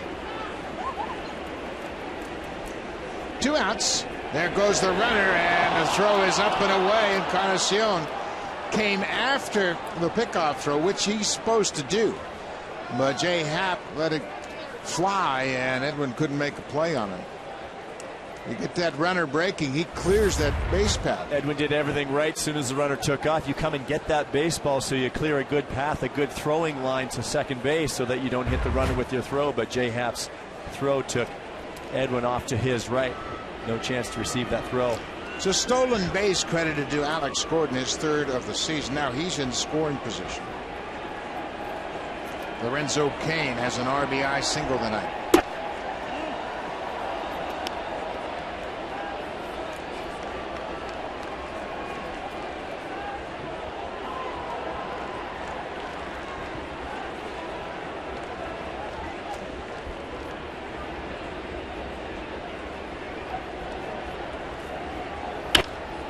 Bouncing ball up the middle. Gordon's around 3rd. There'll be no throw. Lorenzo Cain with his 2nd RBI of the night. It's now a 4-1 game.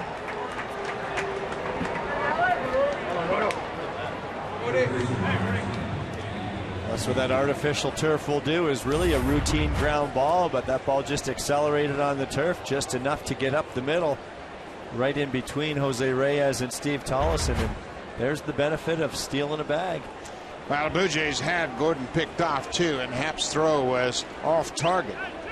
That enabled Gordon to steal second. He comes around to score on the ground single into center.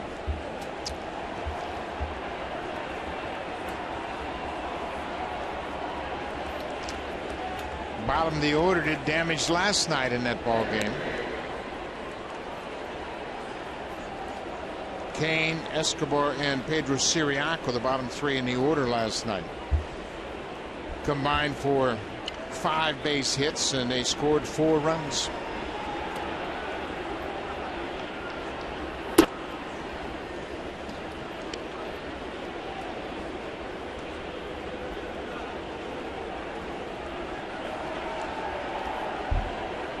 The Alex Gordon walk comes around to score here in the 6th, and Gordon's been on base all 3 times tonight.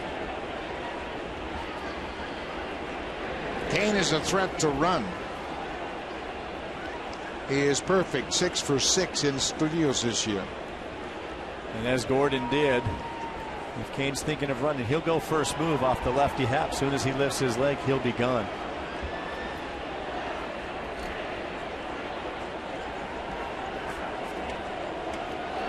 He was thinking about running.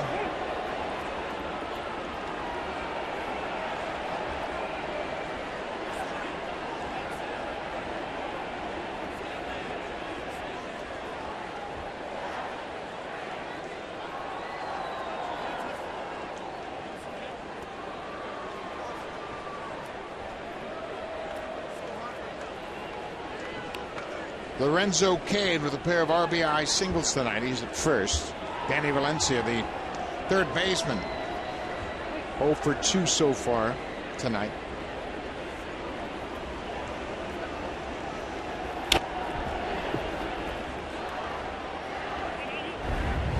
The Pitch Tracker is brought to you by Acer, official partner of the Toronto Blue Jays.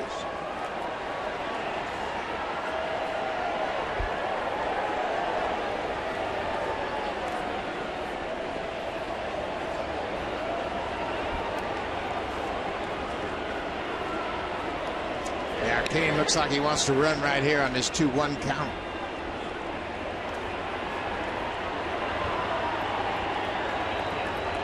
Throw over there again, and you might get him.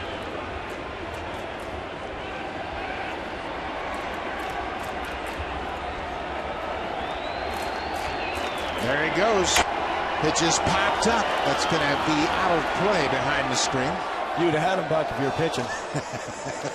He was going on the first move that second time, and pitchers, oftentimes they won't go over there back to back. You can usually read the body language of a base runner, even when you're throwing over there. You just see that subtle little flinch. You can see that he was trying to go. Did not go first move. He went back when Jay threw over there, but you can see that the intent was there to get a stolen base. 2 balls, 2 strikes.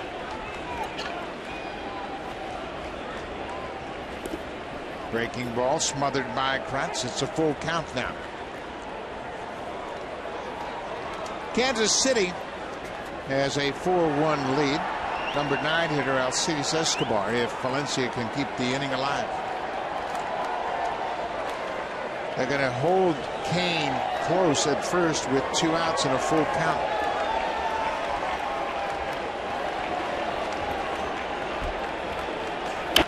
This is popped up middle of the infield. Encarnacion, the first baseman, comes down. Kratz and Encarnacion. Jay Happ's got to do a better job of being the air traffic controller. Kratz holds on to end the inning. But Jay Happ is standing right there. He can help out Kratz. He didn't hear Encarnacion call for it, and they're fortunate that the catcher held on.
That last play, and Kratz obviously didn't hear Encarnacion calling for it, and everything is good. Hopefully they're fine and didn't suffer any injuries, but what's the priority here for this play? Well, that infielder's got to come and take charge right there. This is a much easier play for Edwin coming in, and if there's a miscommunication of any sort, you already said it, Jay Happ is standing right there. You can be the safety patrol right there and just yell Eddie's name 100 times. That's a very difficult play for a catcher. You have to turn your back to the field on a pop-up, and the ball's going into the field to play more. Much easier for an infielder coming in.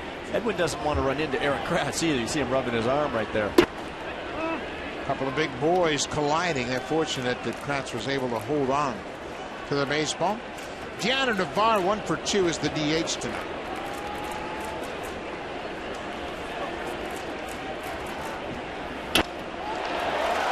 Make it 2 for 3. Another leadoff single for Navarro.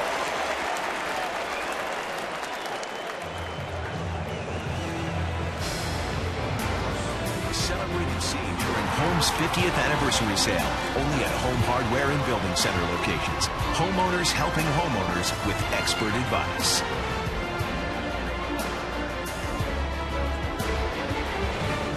Beautiful Friday night in Toronto. Blue Jays trail by 3. Kansas City with a 4-1 lead. We're in the bottom of the 6th inning.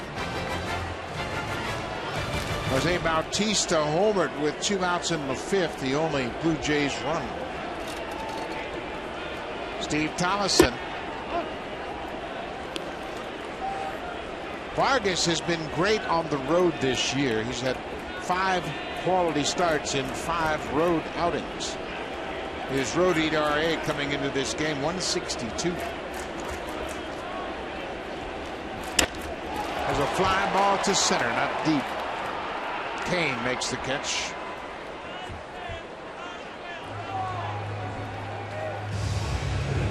Jason Vargas has done a terrific job of mixing all his pitches in. He's located his fastball very effectively. Changeup has been a wipeout pitch all night long. He has pitched tonight, and that really defines pitching. What he's doing, again, he's moving the ball in and out, changing speeds, but the one thing he's been able to do is he's been able to throw all these pitches for strikes. You can throw all the pitches you want, but if you're not throwing strikes, you're not going to be effective. Eric Kratz got the fastball he was looking for and swung right through it. Good pitchers like Vargas tonight, they'll get you to swing at balls just out of the zone. Pitchers' pitches.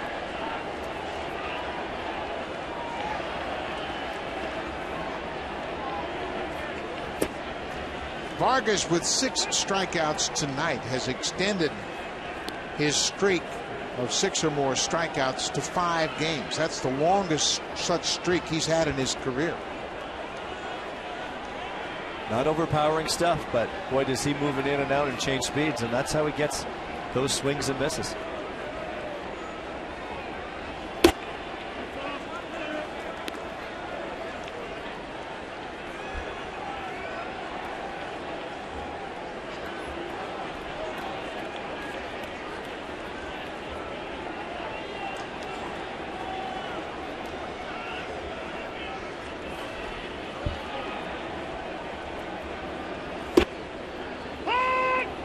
Right on the corner. On the outside corner. Only 88 miles per hour, but you're not going to square that ball up. You're not going to hit it very hard anywhere when it's out there on that corner. He had just missed with the changeup away. Then he hits the outside corner with the fastball. Watch out indoors right here now, Eric Kratz. Boy, he's pitching, isn't he? There it is. But it's the pitch sequence as well, and Sal Perez doing a great job behind the plate too. But calling the game, you can execute a game plan if the pitcher's hitting his spots. If he's not hitting his spots like we're watching, then it's hard to think a pitch or two in advance, and that's what Perez is doing right now. He knows if he calls a pitch, he knows where it's going to be, and he can think ahead. Kratz fouls it off to stay alive. Well, that's a great point. Yeah, a catcher can have the greatest game plan in the world. Thinks he's setting up hitters, but if a pitcher can't hit his spot, that game plan goes down the drain. These are fun nights to catch right here for Sal Perez.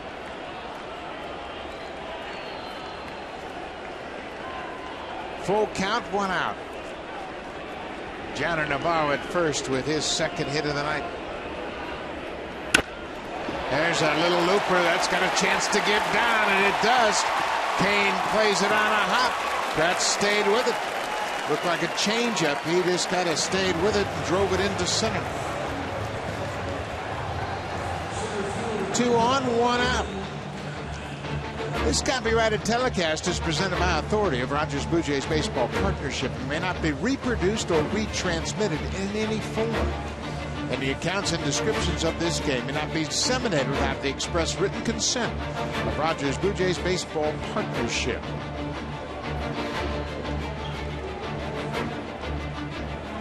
We're in the bottom of the 6th inning. The Blue Jays are down by 3. Number 9 hitter Kevin Pillar, he's 0 for 2.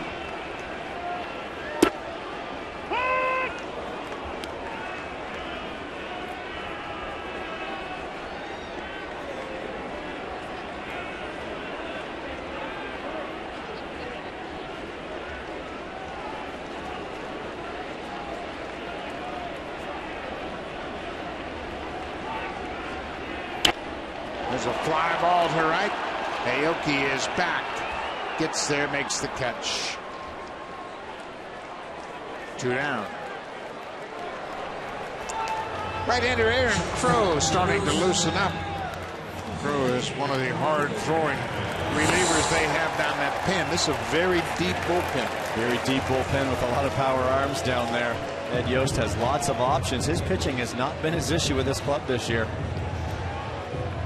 Rotation's been pretty good. Bullpen's been good. They just got to ignite that offense, and that's something that they're trying to do right now. And they've been doing it for a couple of days here against the Blue Jays. Overall, Kansas City's ERA is 4th in the American League. Jose Reyes had a leadoff triple in the first, but was stranded by Vargas.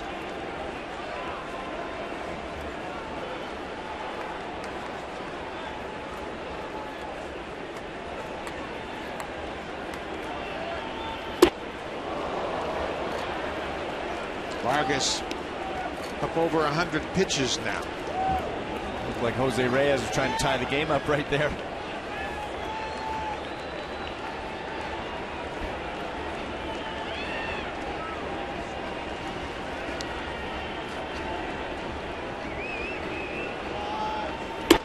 Way outside, 2-1. We mentioned Vargas and Reyes were teammates with the New York Mets. Reyes is now 6 for 13 against Vargas.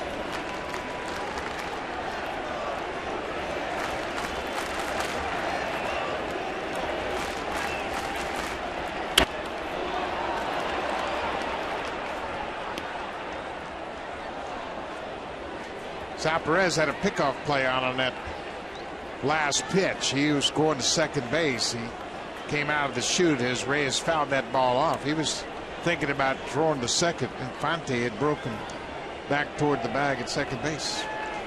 He'll throw anywhere at any time. 2-2, 2 outs. Strike 3 call. Reyes didn't like it, and you can see why. Looked like it was off the plate inside. The Blue Jays will strand a pair. They've left 9 on base so far. This fastball looked like it was inside, but Vargas gets the call.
It'll take place Sunday, June 8th, immediately following Blue Jays baseball. So check it out. It's an interesting story how Toronto almost became a National League city with the San Francisco Giants coming here before the Blue Jays were awarded the expansion franchise. We move to the 7th. The Blue Jays have stranded 9. They haven't been able to come through with a big hit against Jason Vargas, and you got to tip your cap to Vargas. He's done a nice job. Well, he's done a nice job the whole way, but he's really made pitches when he had to get out of innings. He may have gotten a little help from home plate umpire Adrian Johnson right there to end that inning against Jose Reyes. Shortstop Alcides Escobar has flied out twice to center.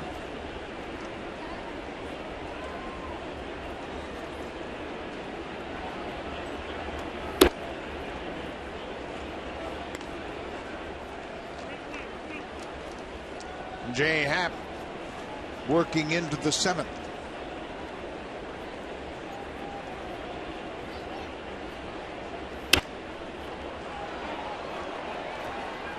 Well, Jay Happ hasn't been perfect tonight, but he's been very good.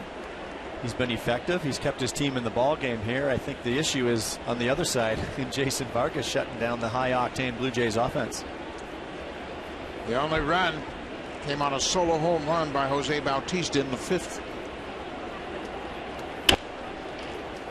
He jammed him. Reyes hit short. Escobar's 0 for 3.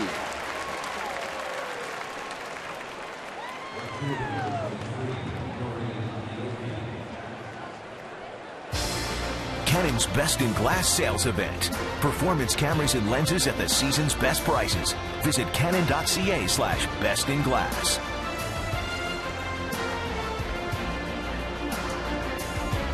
Beautiful CN Tower high above Rogers Center. Nice night here at Rogers Center. Aoki sits back on that curveball and hammers it into right. Did he ever? We talked about that balance early and riding that back leg, and he just stayed on that curveball from Jay Happ very nicely. The timing was perfect. That's the 7th hit for the Royals. Aoki has a pair. He's 2 for 4. You got to believe they're going to play hit and run right here. A 1-out single. Omar Infante can really handle the bat. Aoki can run. Kansas City has 2 stolen bases tonight. Not running. And that throws a strike. One thing Omar Infante does very well too is he stays inside the baseball with those hands and shoots the ball to right field very well, as good as anyone. Big hole over on that right side of the infield. Steve Tollison pinch in the middle, and Edwin holding Aoki on first base.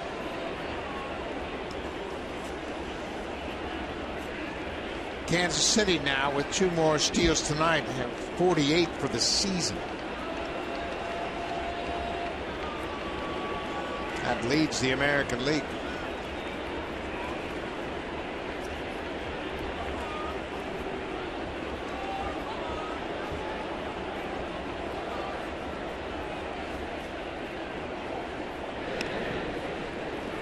We can run like the Royals, and even the at-bats we've seen here in 2 nights, this team has got to turn their offense around. I just believe there's too much talent over there. Got a lot of good young hitters. That home run that Gordon hit was just their 23rd of the season. There's a little flare down the right field line. Bautista in a hurry. He's not going to make the play, but he goes to first base. What a play!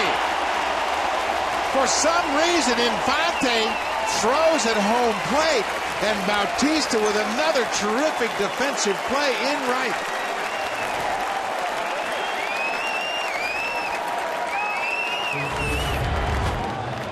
Omar Infante either felt that that ball was going to go foul into the seats, so he didn't even really pay attention, and then he realized that, oh my goodness, that thing is staying fair. Well, you don't see Infante make that kind of mistake very often, but look at the effort by Bautista. He smothers the ball and then has the presence of mind not to go to second, but to go to first. And he knew coming in, sliding for that ball as an outfielder, when you're sliding, you realize you're not going to get to the ball. He did everything he could to get on top of it, trap that ball, and I think he even knew that Infante was not running out of the box from the beginning. That's got to be a record. 2 9-3 putouts in consecutive games. Back-to-back days, but when you see Jose come up with this ball, he slides, he knows he's not getting, but he comes up, he's going right to first base. He did not look. That tells me that right when that ball was hit, he knew that Infante was not running.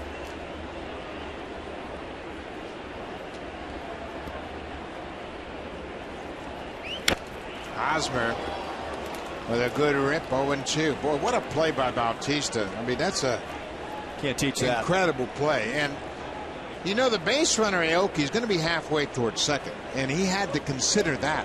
when he came up. I mean, there was never a moment of hesitation. Aoki is halfway, and the ball hits. He's going to move to second, no problem.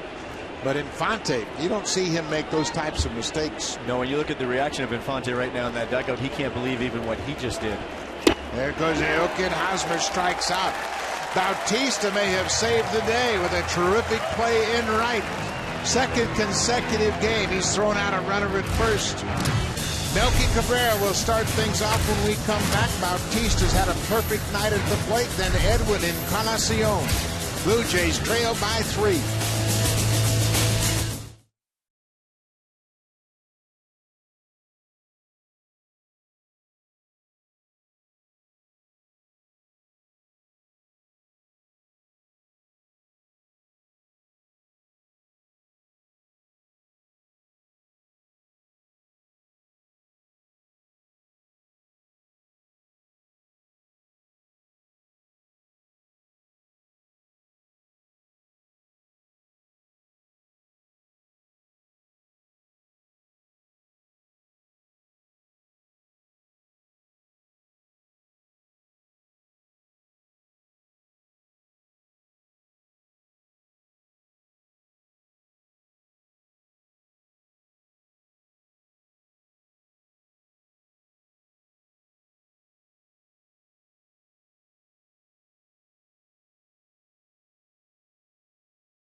Vargas. Vargas was strong through 6 innings. Crow comes in with a Royals lead 4-1.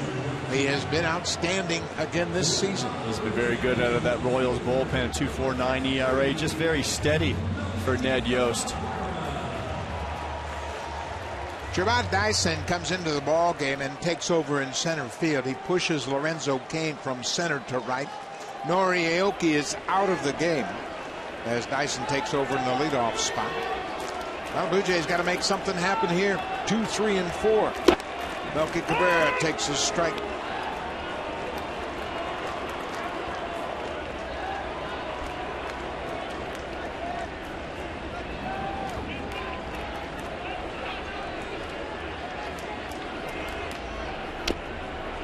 Off-speed pitch. He fouls it off the glove of Sal Perez.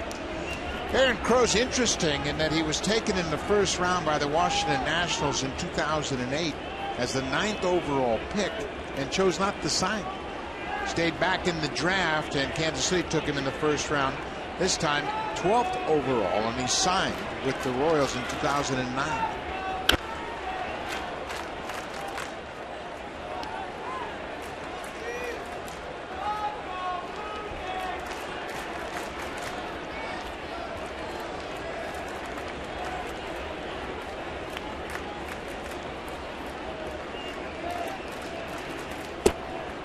Crow missed all the way across the plate inside. Crow will average around 92 miles per hour with his fastball, slider, and changeup. That went up to 94.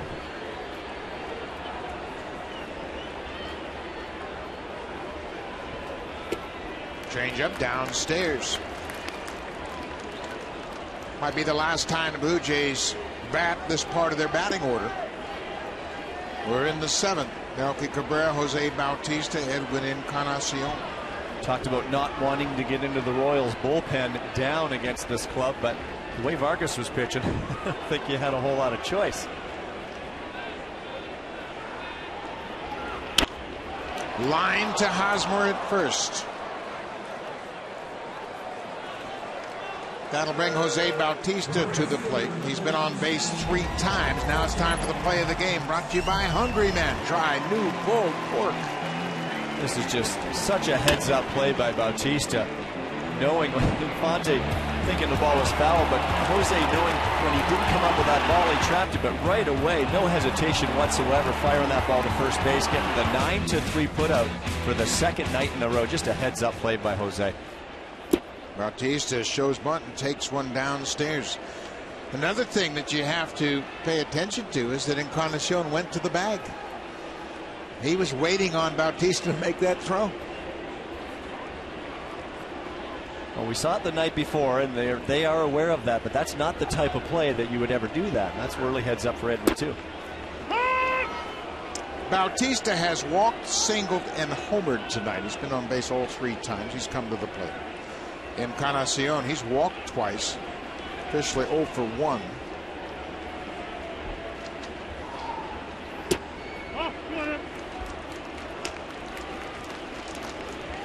Jason Vargas in line for his 5th win of the season. Another outstanding road start for Vargas.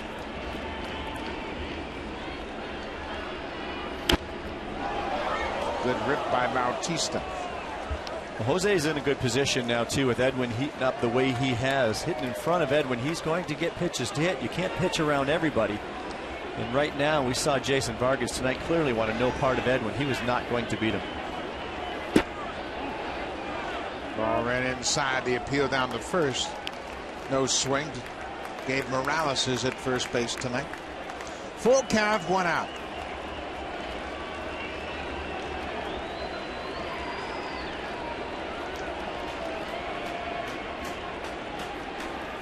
Ball 4. Bautista, another walk. He's been on base 4 times tonight.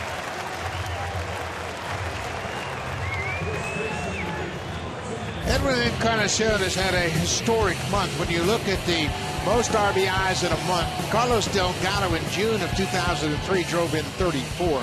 This month, Edwin has 33. Winfield had 32 in that great season, 92. And Joe Carter, he had 31 in April of 91.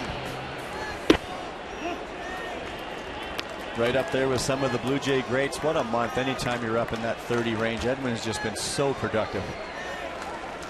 48 RBIs for the season.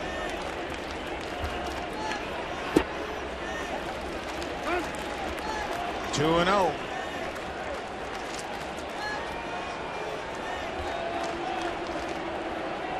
Sal Perez out for a short visit with Crow, talking about his next pitch. And he's telling him right now, don't throw it here. Do not throw it on the inner part of the plate. Edwin absolutely mashes those balls. When you make a mistake on the inside half of the plate to Edwin, it doesn't matter if it's up or down, but you have to stay away. He punishes those balls in the inner half. Whoa, outside. Called a strike. All of those pitches in the last 5 games led to 5 home runs. Every home run he's hit, the last 5 have been inside.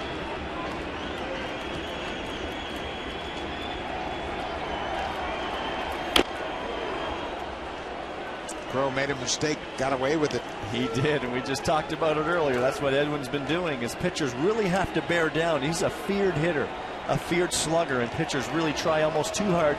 They grip that baseball a little differently, and that's when you make mistakes as a pitcher, miss your spots. 2 balls, 2 strikes. Fly ball to right. Lorenzo Cain moved to right, and he makes the catch. Bautista retreats to first. It's a good job by Crow. He got that breaking ball down and away, just the way he wanted it. Isn't it interesting how if he doesn't hit a home run, everybody's disappointed? He has set a bar way too high. 16 home runs this month. Brett Lawrie, 0 for 3 so far tonight.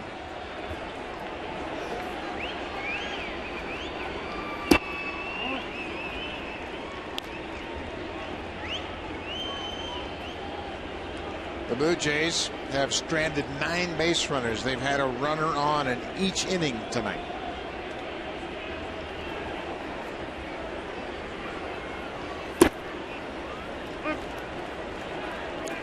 2 balls, no strikes. Jason Vargas never really got into any big trouble, but the Blue Jays had runners at times, but just not able to do anything, and that's when he really bared down and made pitches when he had to.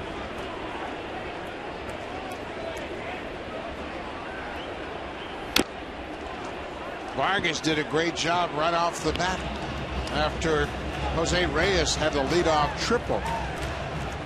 He stranded him at third, kind of set the tone for the night. We have not seen that happen with this lineup very often at all.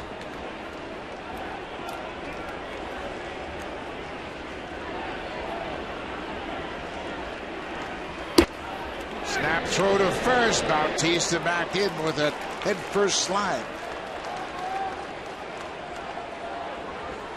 Boy, when you bounce off with your secondary lead with Perez, you better think about getting back. Yeah, most base runners, you take that secondary lead, it's like a shuffle, and you just read the ball at the plate. No, you better be bouncing back towards the bag. Hit hard past Escobar. Bautista's turning, going for third, and Gordon will get it back to second. Brett Flory with his first hit comes with 2 outs.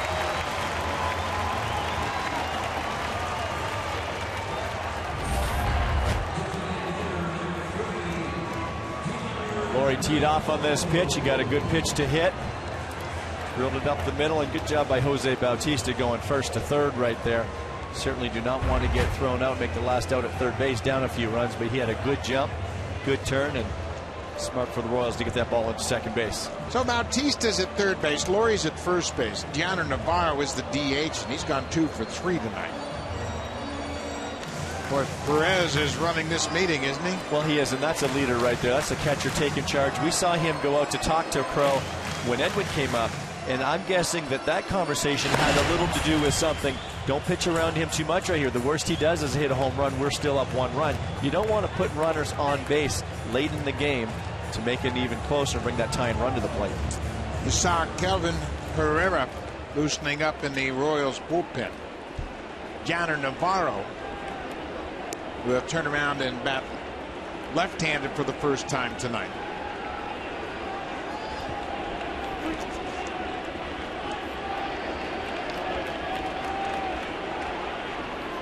Outside.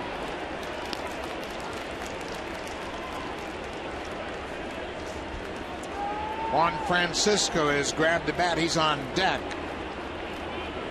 He will bat for Tollison if the Blue Jays can keep the inning going. Good job by Navarro to lay off that pitch.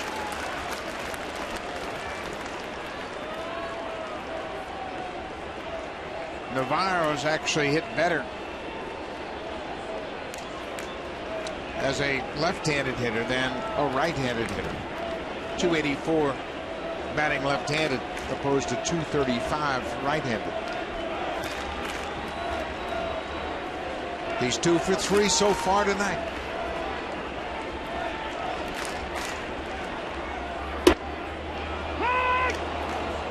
Late sink right at the bottom of the strike zone. Navarro ready to commit to that pitch, looking for a fastball 2-0. You see that late movement going down in the zone, tried to hold up. It looked like it was called strike anyway.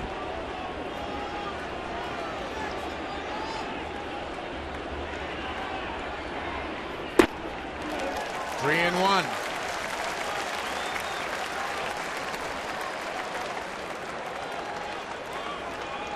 Francisco on deck.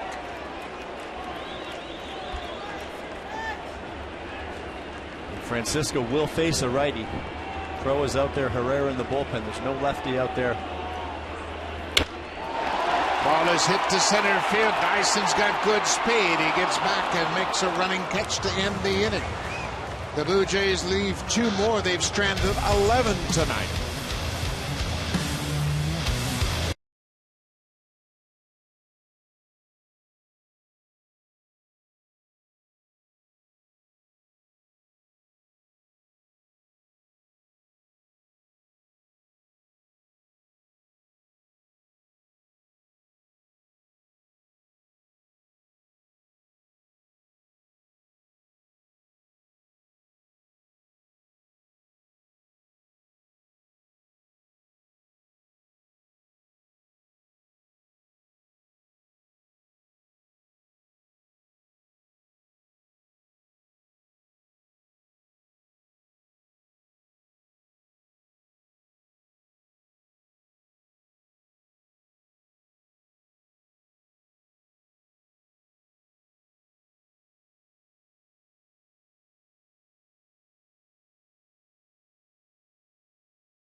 Dallas to 4 runs, but he trails 4-1, and that's been an unusual situation for the Blue Jays starting rotation this season. Well, J. Happ has had that nice run support, as has a lot of the Blue Jays starters, but they just know they can go out there and just need to stay in the ball game, pitch somewhat deep into the ball game. They know that this offense will take care of them. They've done that to J. Happ, and unfortunately tonight that has not happened. Jason Vargas has stymied this red-hot Blue Jays offense, but Happ's still going out there pitching a good ball game, giving his team a chance. Just not getting that support tonight. Billy Butler chops it up the third baseline. That's going to be a foul ball. In the Blue Jays' 23 losses this year, they have been held to no runs once, 1 run twice. And Jason Vargas got tipped the cap. It happens sometimes. You run into a pretty good pitcher, and that's exactly what Jason Vargas has done tonight.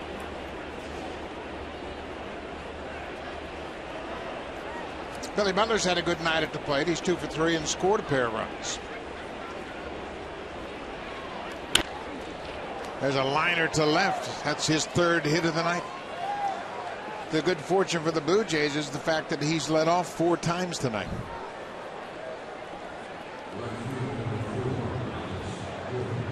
Billy Butler is 3 for 4 in this ball game. Alex Gordon has walked twice and homered. He's had a perfect night. Butler not hitting too many cheapies either.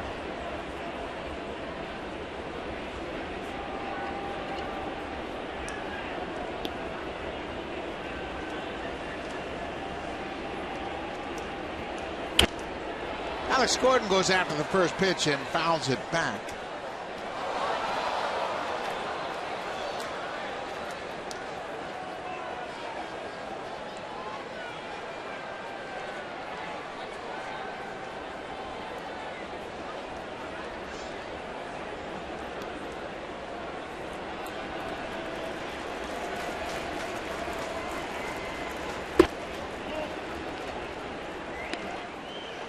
Blue Jays have had a roster change. Bobby Korecki has been added to the bullpen. Rob Rasmussen was sent back to Buffalo after his appearance last night. Korecki has not pitched in the major leagues since September 28, 2012. But he was off to a terrific start in Buffalo, and the Blue Jays need reinforcements in their bullpen. In Buffalo this season, he's 3-1 with a 0.29 ERA. Over 31 innings pitched. Pretty well earned promotion, I would say. Gordon had a good rip. It's now 2-2, nobody out, man at first.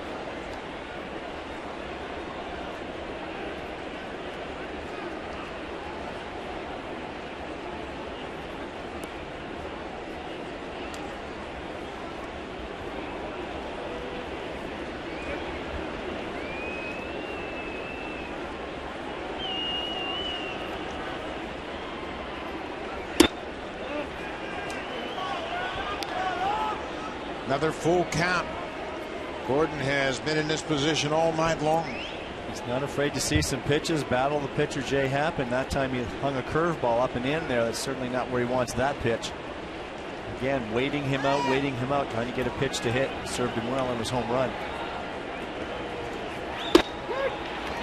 Strike 3 called. Fastball upstairs, and Gordon's retired for the first time tonight. You know, J. Happ totally missed with the previous pitch, that curveball. It was a terrible pitch that got away from him up and in, but when you look at the next pitch, it actually served a purpose because it was so off speed up and in, but then he comes back with a fastball, and that locks up Alex Gordon.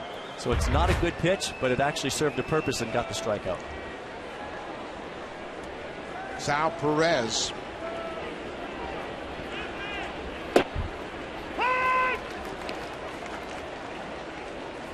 J. Happ has battled and kept the Blue Jays within striking distance.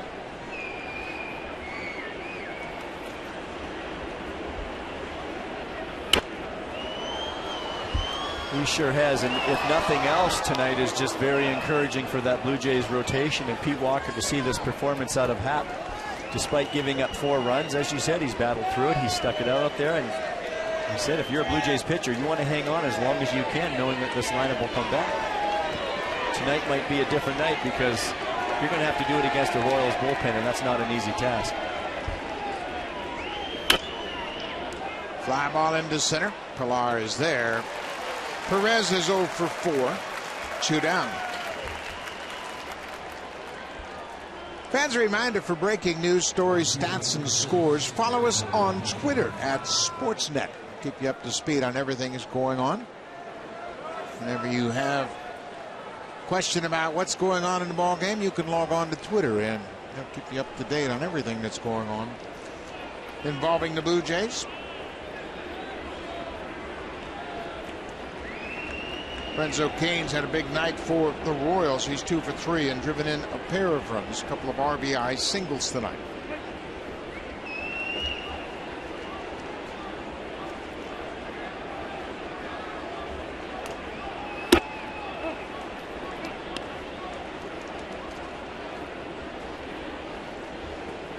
For Jay Happ, this is the longest start of the season.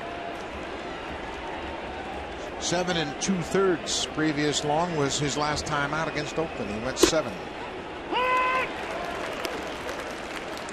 110 pitches was his previous high, so he'll exceed that again tonight as well. He's making progress, and this is really good to see. He's building up that endurance and pitching well while doing it. I'm sure he'd love to have a couple of pitches back tonight, but overall, a pretty good effort.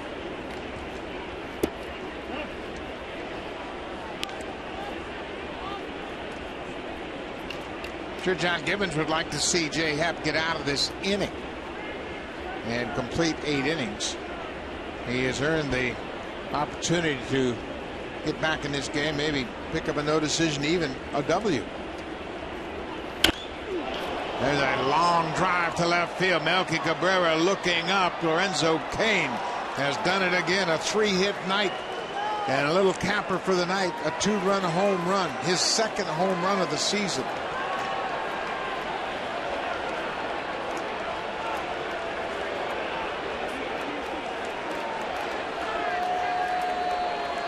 And John Gibbons has already made the call to the pen, but Jay Happ. Lorenzo Cain is the guy that did most of the damage. He drove in 4 runs tonight against Happ. But Jay Happ, with his longest outing of the season, goes 7 2/3, and he leaves trailing 6-1. Bobby Korecki will make his first appearance in the big leagues this season.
Jays take on the St. Louis Cardinals. The game is at 1:07 p.m. The first 20,000 fans will receive a Jose Reyes bobblehead. Call the Blue Jays for tickets at 416-341-1234 or log online at BlueJays.com to get your tickets for the Jose Reyes bobblehead day. Bobby Korecki, just called up from AAA Buffalo, makes his first appearance in the major league since September of 2012. He was pitching for the Blue Jays at that time. 22 games with the Bisons, a .29 ERA with 5 saves. Started the season with 17 consecutive scoreless appearances. Doing a really good job in Buffalo and a well-earned promotion. Well, there's the pitch that has turned his fortunes around, that cut fastball. Fastball, slider, changeup, but he's added that cutter, and pitchers will add a cutter because they can still keep the velocity up. It's a little bit of a less break than the slider, but just to avoid that barrel, just diving away from a right-hand batter. Korecki's numbers at AAA were ridiculous. 31 innings, 16 hits, 1 run allowed. He walked 8 and struck out 32. He averaged 4.6 hits per 9 innings. Yeah, that's just dominant. He absolutely dominated the AAA level, and very deserving call up here for Korecki. Got away with that hanger inside, trying to get that down and away. That's 2 in a row that he's gotten away with, and that's one thing you're going to learn at this level. He cannot be that inconsistent with those pitches. So a lot of pitchers come up here. You're not going to get away with that. That's the pitch right there that you don't get away with near as much at the major league level that you might in AAA. Now, he just did with 2 pitches there, but that's the difference in AAA and the big leagues. There's a fly ball to left field. Long run for Melky Cabrera. He gets there, and Valencia's retired. The inning is over. We'll go to the bottom of the 8th. The Blue Jays trail 6-1. Now it's time for a Blue Jays Central update. Here's Jamie Campbell and Greg Zorn.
Hard-throwing Kelvin Herrera comes into the ballgame. Aaron Crow pitched the 7th. Now Herrera's on to pitch the 8th. That 1.8 ERA speaks volumes right there. Hard-throwing right-hander, averaging 97 miles per hour with his fastball, changeup, and curveball. He's had a 1.06 ERA over his last 17 appearances.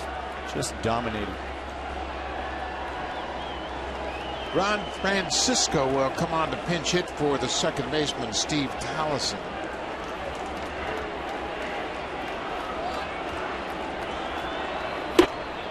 Francisco with a good rip at that fastball, and Herrera's got a big fastball. How's this for power versus power? He averages up there around that 97 miles per hour, so you're going to see Herrera get it up there, so Juan's going to gear it up.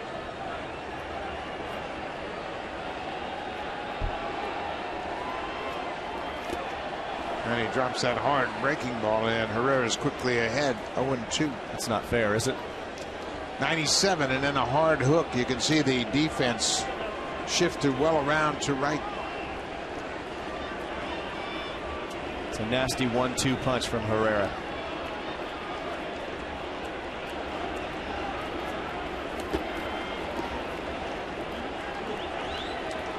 One ball, 2 strikes. The Blue Jays trail 6-1. I think that was his changeup at 90 mile per hour changeup.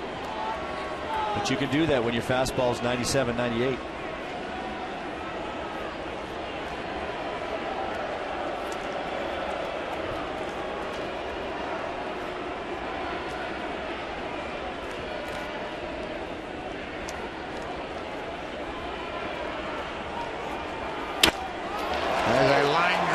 Center. Gerard Dyson came into the ball game in the 7th for defense. Jason Vargas in line for his 5th win of the season. Goes 6 strong innings. Yeah, and he was just dominant tonight too in a different way, topping out 87, 88 miles per hour, but 7 strikeouts, just the 1 earned run. He keeps his walks down.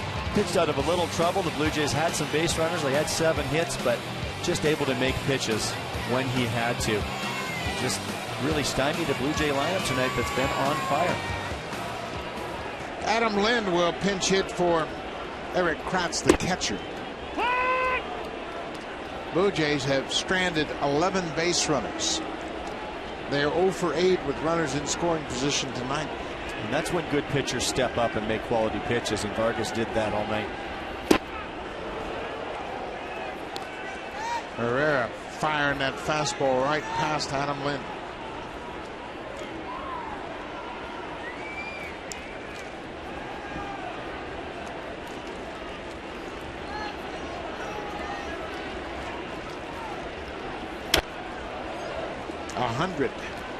They got a piece of it. He's saying, here it is, hit it if you can. Adam Lind gearing up as well.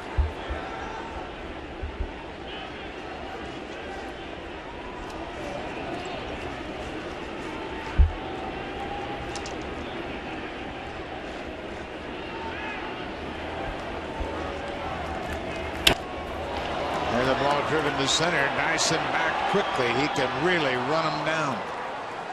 2 down. Drew Hutchison is scheduled to pitch tomorrow. There seems to be some doubt as to whether or not he's going to make that start. He is penciled in against Aaron Brooks, who will fill in for the Royals in their spot in the rotation. 3rd game of a 4-game series. All starts at 12:30 p.m. Eastern Time. That's 9:30 a.m. Pacific Time right here on Sportsnet. Anthony Gose will be the 3rd consecutive pinch hitter here in the 8th. Thought that was Anthony Gose we just saw in center field. Gerard Dyson just going to get him out there. Gose goes after that first fastball. Anthony with a .310 average. Another 100-mile-an-hour fastball. Herrera is a little guy with a big arm.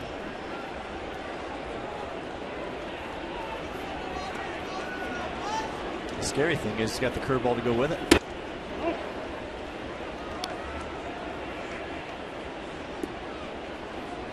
One thing trying to hit 97 to 100, but then he throws a bender in there as well. That makes things pretty difficult.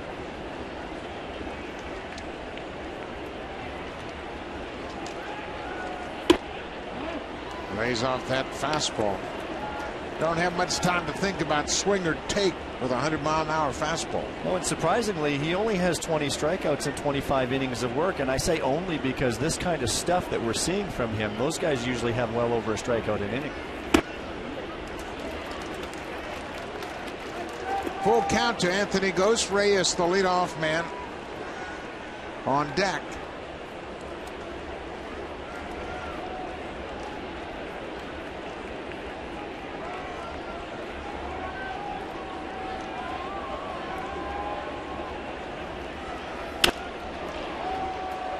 Gose stays alive. Herrera is making his 9th appearance against the Blue Jays. They've actually hit him around a little bit. Coming into this game, he'd given up 8 hits in 7 innings and 2 home runs.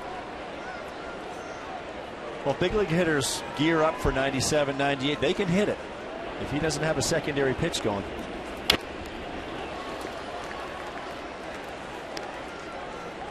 That's why we see sometimes young kids come up from the minor leagues with great arms, but if they don't have a secondary pitch like a slider or curveball to go with that, and big league hitters know that you can't get it over, they'll sit on that fastball and they can hit 100 if they know it's coming.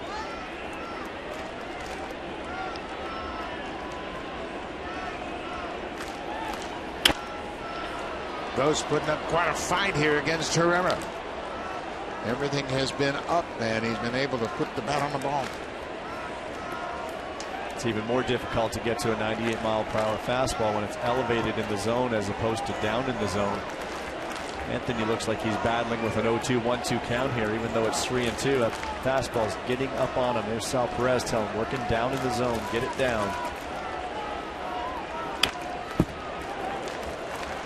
Now you start throwing 99 down in the zone like that, that's borderline unhittable. That's yeah, you can see it a little better when it's up, but down around the knees, it's tough to catch up to it. Full count. Anthony goes, the pinch hitter.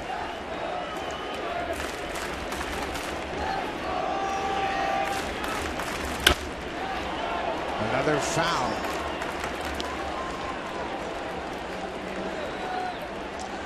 Quite an at bat for Anthony Goes. This will be the 11th pitch of the at bat. Well, he's battling. We've been talking about Anthony Goes like that since he came back up, and he's really had a lot better at bats, really quality at bats. He's becoming a very tough out, and this is a perfect example of that. And he walks. What an at bat by Ghost. That'll turn the lineup over and bring Jose Reyes to the plate.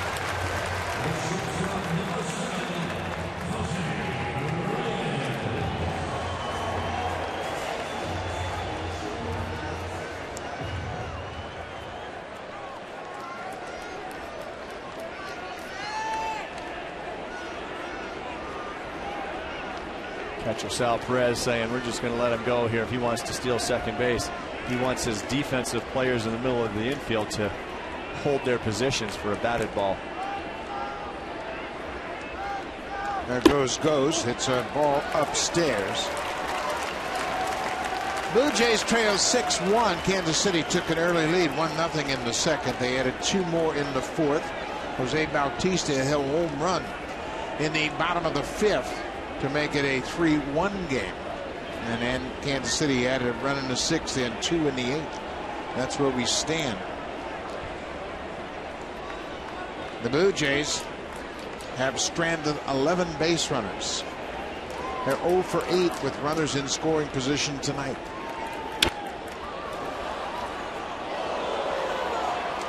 Bautista's home run, a solo shot, his 14th of the season. Kansas City has had a pair of home runs. Alex Gordon with a 2-run homer in the fourth, and Lorenzo Cain with a 2-run home run in the eighth.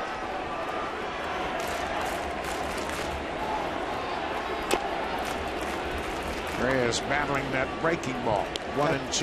And that's a good pitch to throw when Herrera's missing high in the zone. When a pitcher's missing high in the zone, they're not quite finishing their delivery. That breaking ball will help you get that release point out front, and that will help the fastball as well. Get that down in the zone.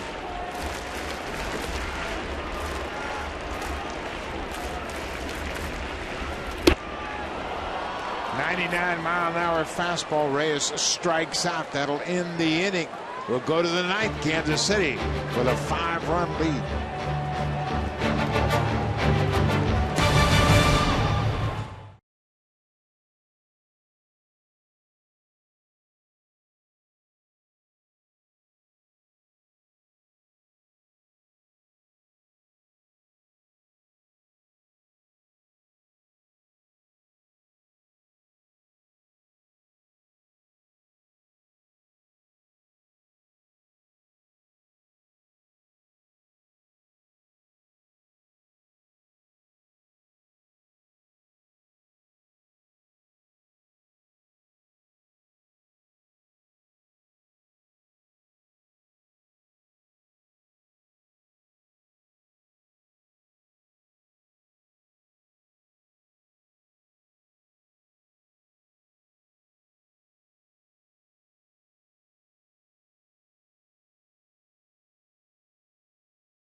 2014 Honda CR-V. Honda proud to be the official vehicle of the Toronto Blue Jays.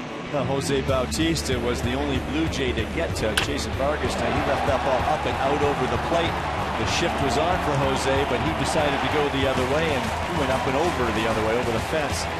But that was about all they were able to muster against a real feisty Jason Vargas tonight.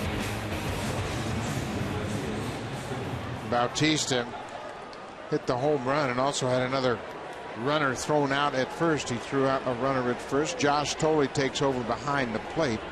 Laurie moves from third to second, and Francisco takes over at third. Anthony Gose is in center field. Blue Jays used 3 pinch hitters in the bottom of the 8th.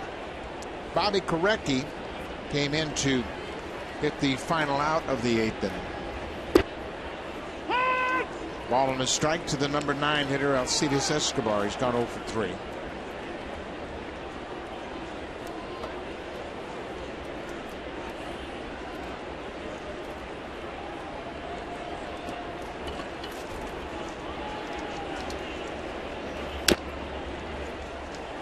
Korecki has thrown that cutter just about every pitch.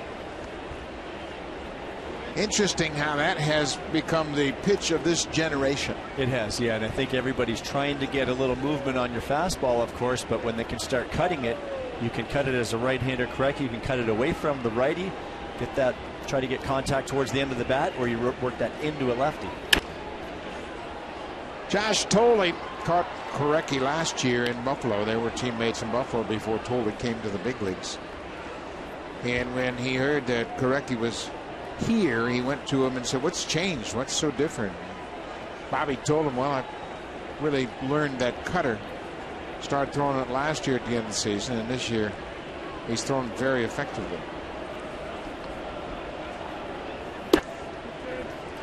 And there he tried to throw it inside to the right-hand batter. Some pitchers will throw that cutter both sides. We see Casey Jansen do that all the time. He can throw it backdoor, or he can throw it away to the righty right there.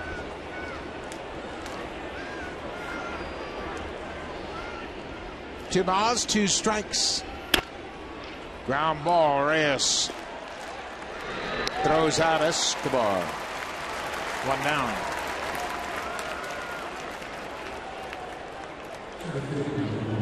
One out. Back to the top of the order. It is Gerard Dyson hitting in the number 1 spot. He entered the ball game as a defensive replacement in the 7th. Dyson scored the tying run in last night's game. He pinch ran for Alex Gordon in the 9th. Had a stolen base and scored on the air by Reyes.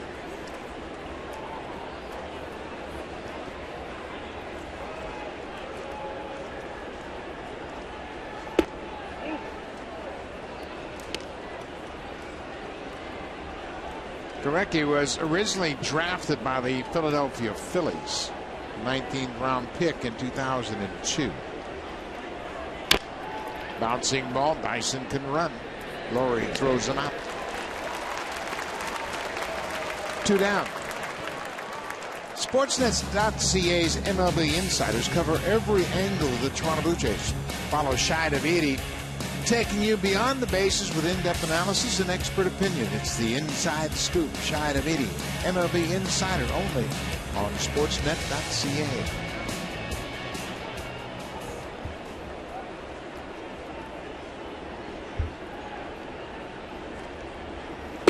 Omar Infante takes a first pitch strike.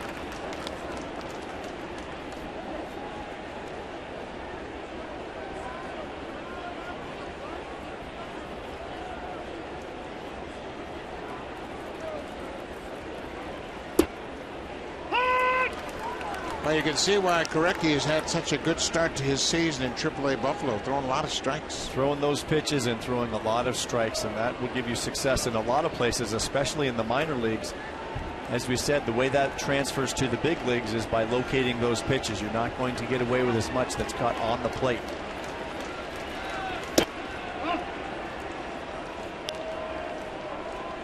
Korecki went from Philadelphia to Minnesota in December of 2003. with Carlos Silva, Nick Punto for Eric Milton, big left-handed starting pitcher. Grounded to third. Francisco makes a nice play. He throws out Infante. He's got a strong arm. He stayed with it. They'll go to the bottom of the ninth. The Blue Jays trail 6-1. Melky Cabrera will start things off. Jose Bautista's had a big night at the plate, including a home run. Edwin Encarnacion, a couple of walks tonight.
On Eastern Ontario, and if you want more baseball, Western Pacific will have the Detroit Tigers at the Seattle Mariners. Justin Verlander goes up against Hisashi Iwakuma. Rick Porcello won his 8th game last night against the Oakland A's. He is now 8-2 for the season. So it'll be Tigers and Seattle coming up right after this ball game. Calvin Herrera stays in the ball game and gets Melky Cabrera to go after the first pitch. Herrera had a 2-out walk and then struck out Reyes to end the bottom of the 8th.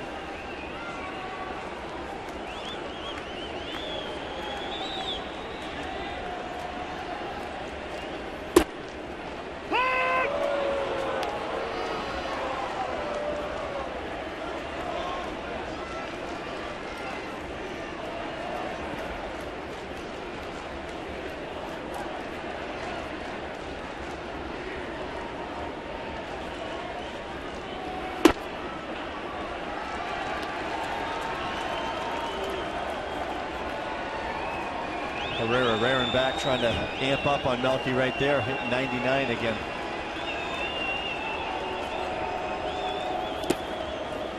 There's that changeup again, just 91 miles an hour. 2 balls, 2 strikes. The leadoff man in the bottom of the 9th. Kansas City won last night 8-6 in 10 innings. They have a 6-1 lead.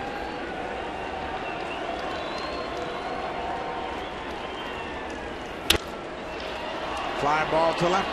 Gordon over near the line makes the grab. 1 down. Now it's time for a preview of what's coming up next on Connected. Here's Ken Reed and Amonka Osborne.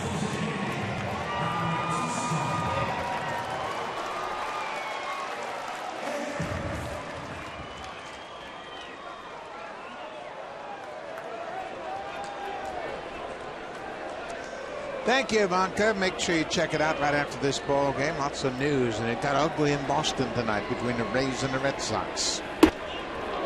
Bautista's had a big night. He's walked twice. He's singled and homered. Good numbers across the board for Jose Bautista. 307, 14, and 39.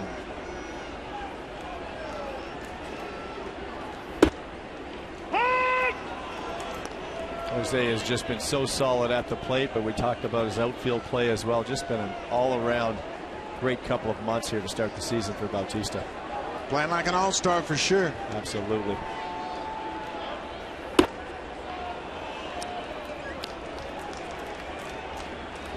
He has had consecutive 9-3 putouts, throwing out a runner at first base the last 2 nights. Kind of an unusual occurrence.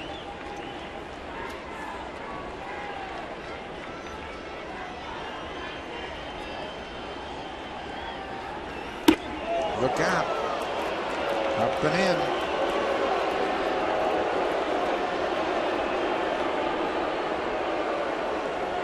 Well, you know Herrera is not throwing at Jose at all, but it has to be frustrating to be getting 98, 99 mile per hour fastballs up and in. Even if he doesn't mean to, it hurts. Bautista got a pitch to hit. He was disappointed. He flied out to right. And again, it's those fastballs in that lead to that. He was brushed off the plate, so you don't take that same approach to a fastball over the plate now. When you get 98, 99 up and in, that kind of frustrates you a little bit. You got to be conscious inside now, and then Herrera does miss with a pitch. It was middle in, but that's a pitch normally Jose would be right on, and that's what he's upset about. He knows that those previous few pitches kind of rattled him a little bit. Edwin Encarnacion really hasn't had a whole lot to hit tonight. He's 0 for 2 with a couple of walks.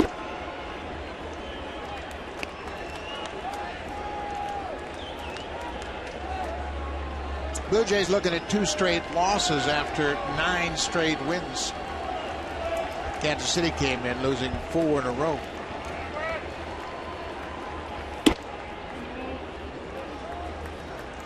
See catcher Sal Perez, he is working inside both to Jose and Edwin. Talked about that earlier. It's what you have to do against power hitters. You have to establish the fastball lane so that you can get them out with other pitches. But if you don't go inside at times, they're going to feel very comfortable in the batter's box. 3-0, all 3 pitches in the same spot, up and in.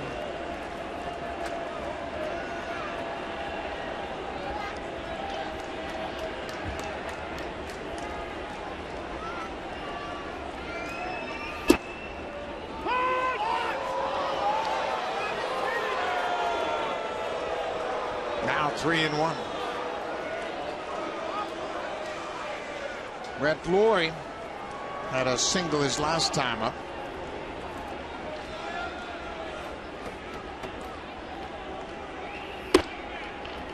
Full count.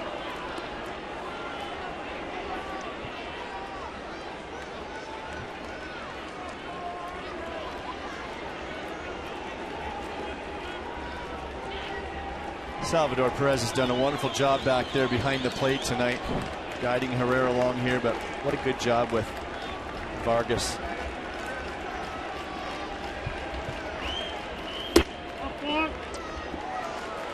Ball 4. Edwin walks for a 3rd time tonight. Now the Blue Jays have had a run around in all 9 innings. They managed to score just 1 run. Just not able to cash in, and that's what happens. We know throughout this winning streak, they've been cashing in everything, and you drive in runners with 2 outs. You move runners over. You do all those things to continue to ignite your offense. It's just been one of those nights, and at the same time, you have to credit Jason Vargas with the way he pitched with those runners in scoring position. Breaking ball misses for the first pitch. 12 left on base so far tonight. And it's the Kansas City Royals that know all about that. That's been their struggles all season, and the roles have just been reversed a little bit here these last couple days. And there was a omen in the first inning. Reyes started the game off with a triple, and he would be stranded at 3rd base in the first inning. And that was just a precursor to the rest of the night. 3-0. Herrera can't find the strike zone. We talked about how Vargas got out of that first inning. Melky popped up to right field, but again, soft away, coming hard in with the fastball, going back away. He was moving the ball in and out, changing speeds, and he made some pretty good hitters in that first inning. Looked pretty confused, and that's what good pitching does. Vargas was just masterful tonight at the art of pitching, changing speeds and making pitches when he had to.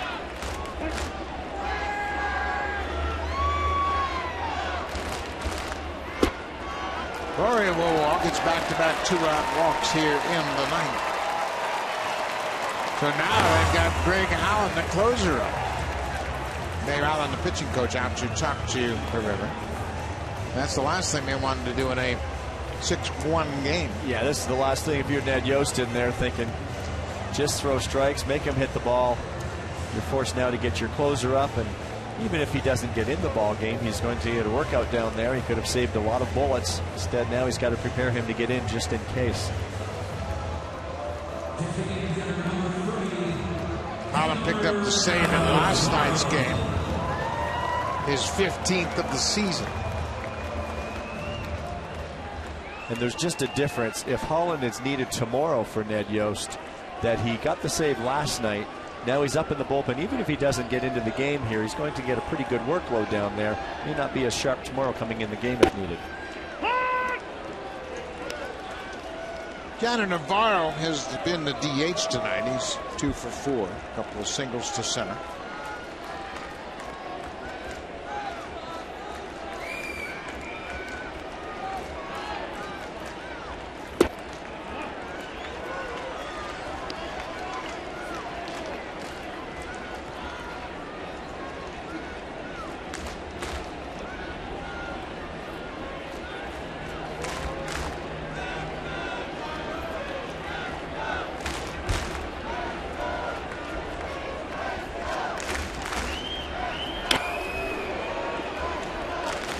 Now it's 1-2.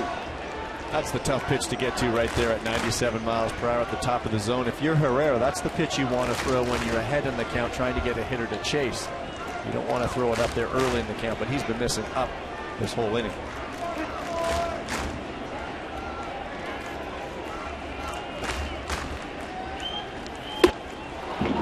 That'll do it. Navarro strikes out. Kansas City wins game 2 of this 4-game series. Big night for Alex Gordon. He had a 2-run home run. Billy Butler and Alex Gordon doing most of the damage. They scored 5 of the 6 runs tonight. Well, Lorenzo Cain chirped in there with 4 RBIs, but I think the story of the night was certainly Jason Vargas. You talk about this Toronto Blue Jays offense. Anybody that can shut them down has done a great job, and Jason Vargas did that tonight, keeping them off balance all night long. The Blue Jays left 14 base runners on base tonight as they have lost 2 in a row now. Lorenzo Cain with his 2nd home run. We'll be right back at it tomorrow. Stay tuned. Connected coming up on Eastern Ontario. More baseball on Western Pacific. Thanks for watching. We'll see you tomorrow afternoon.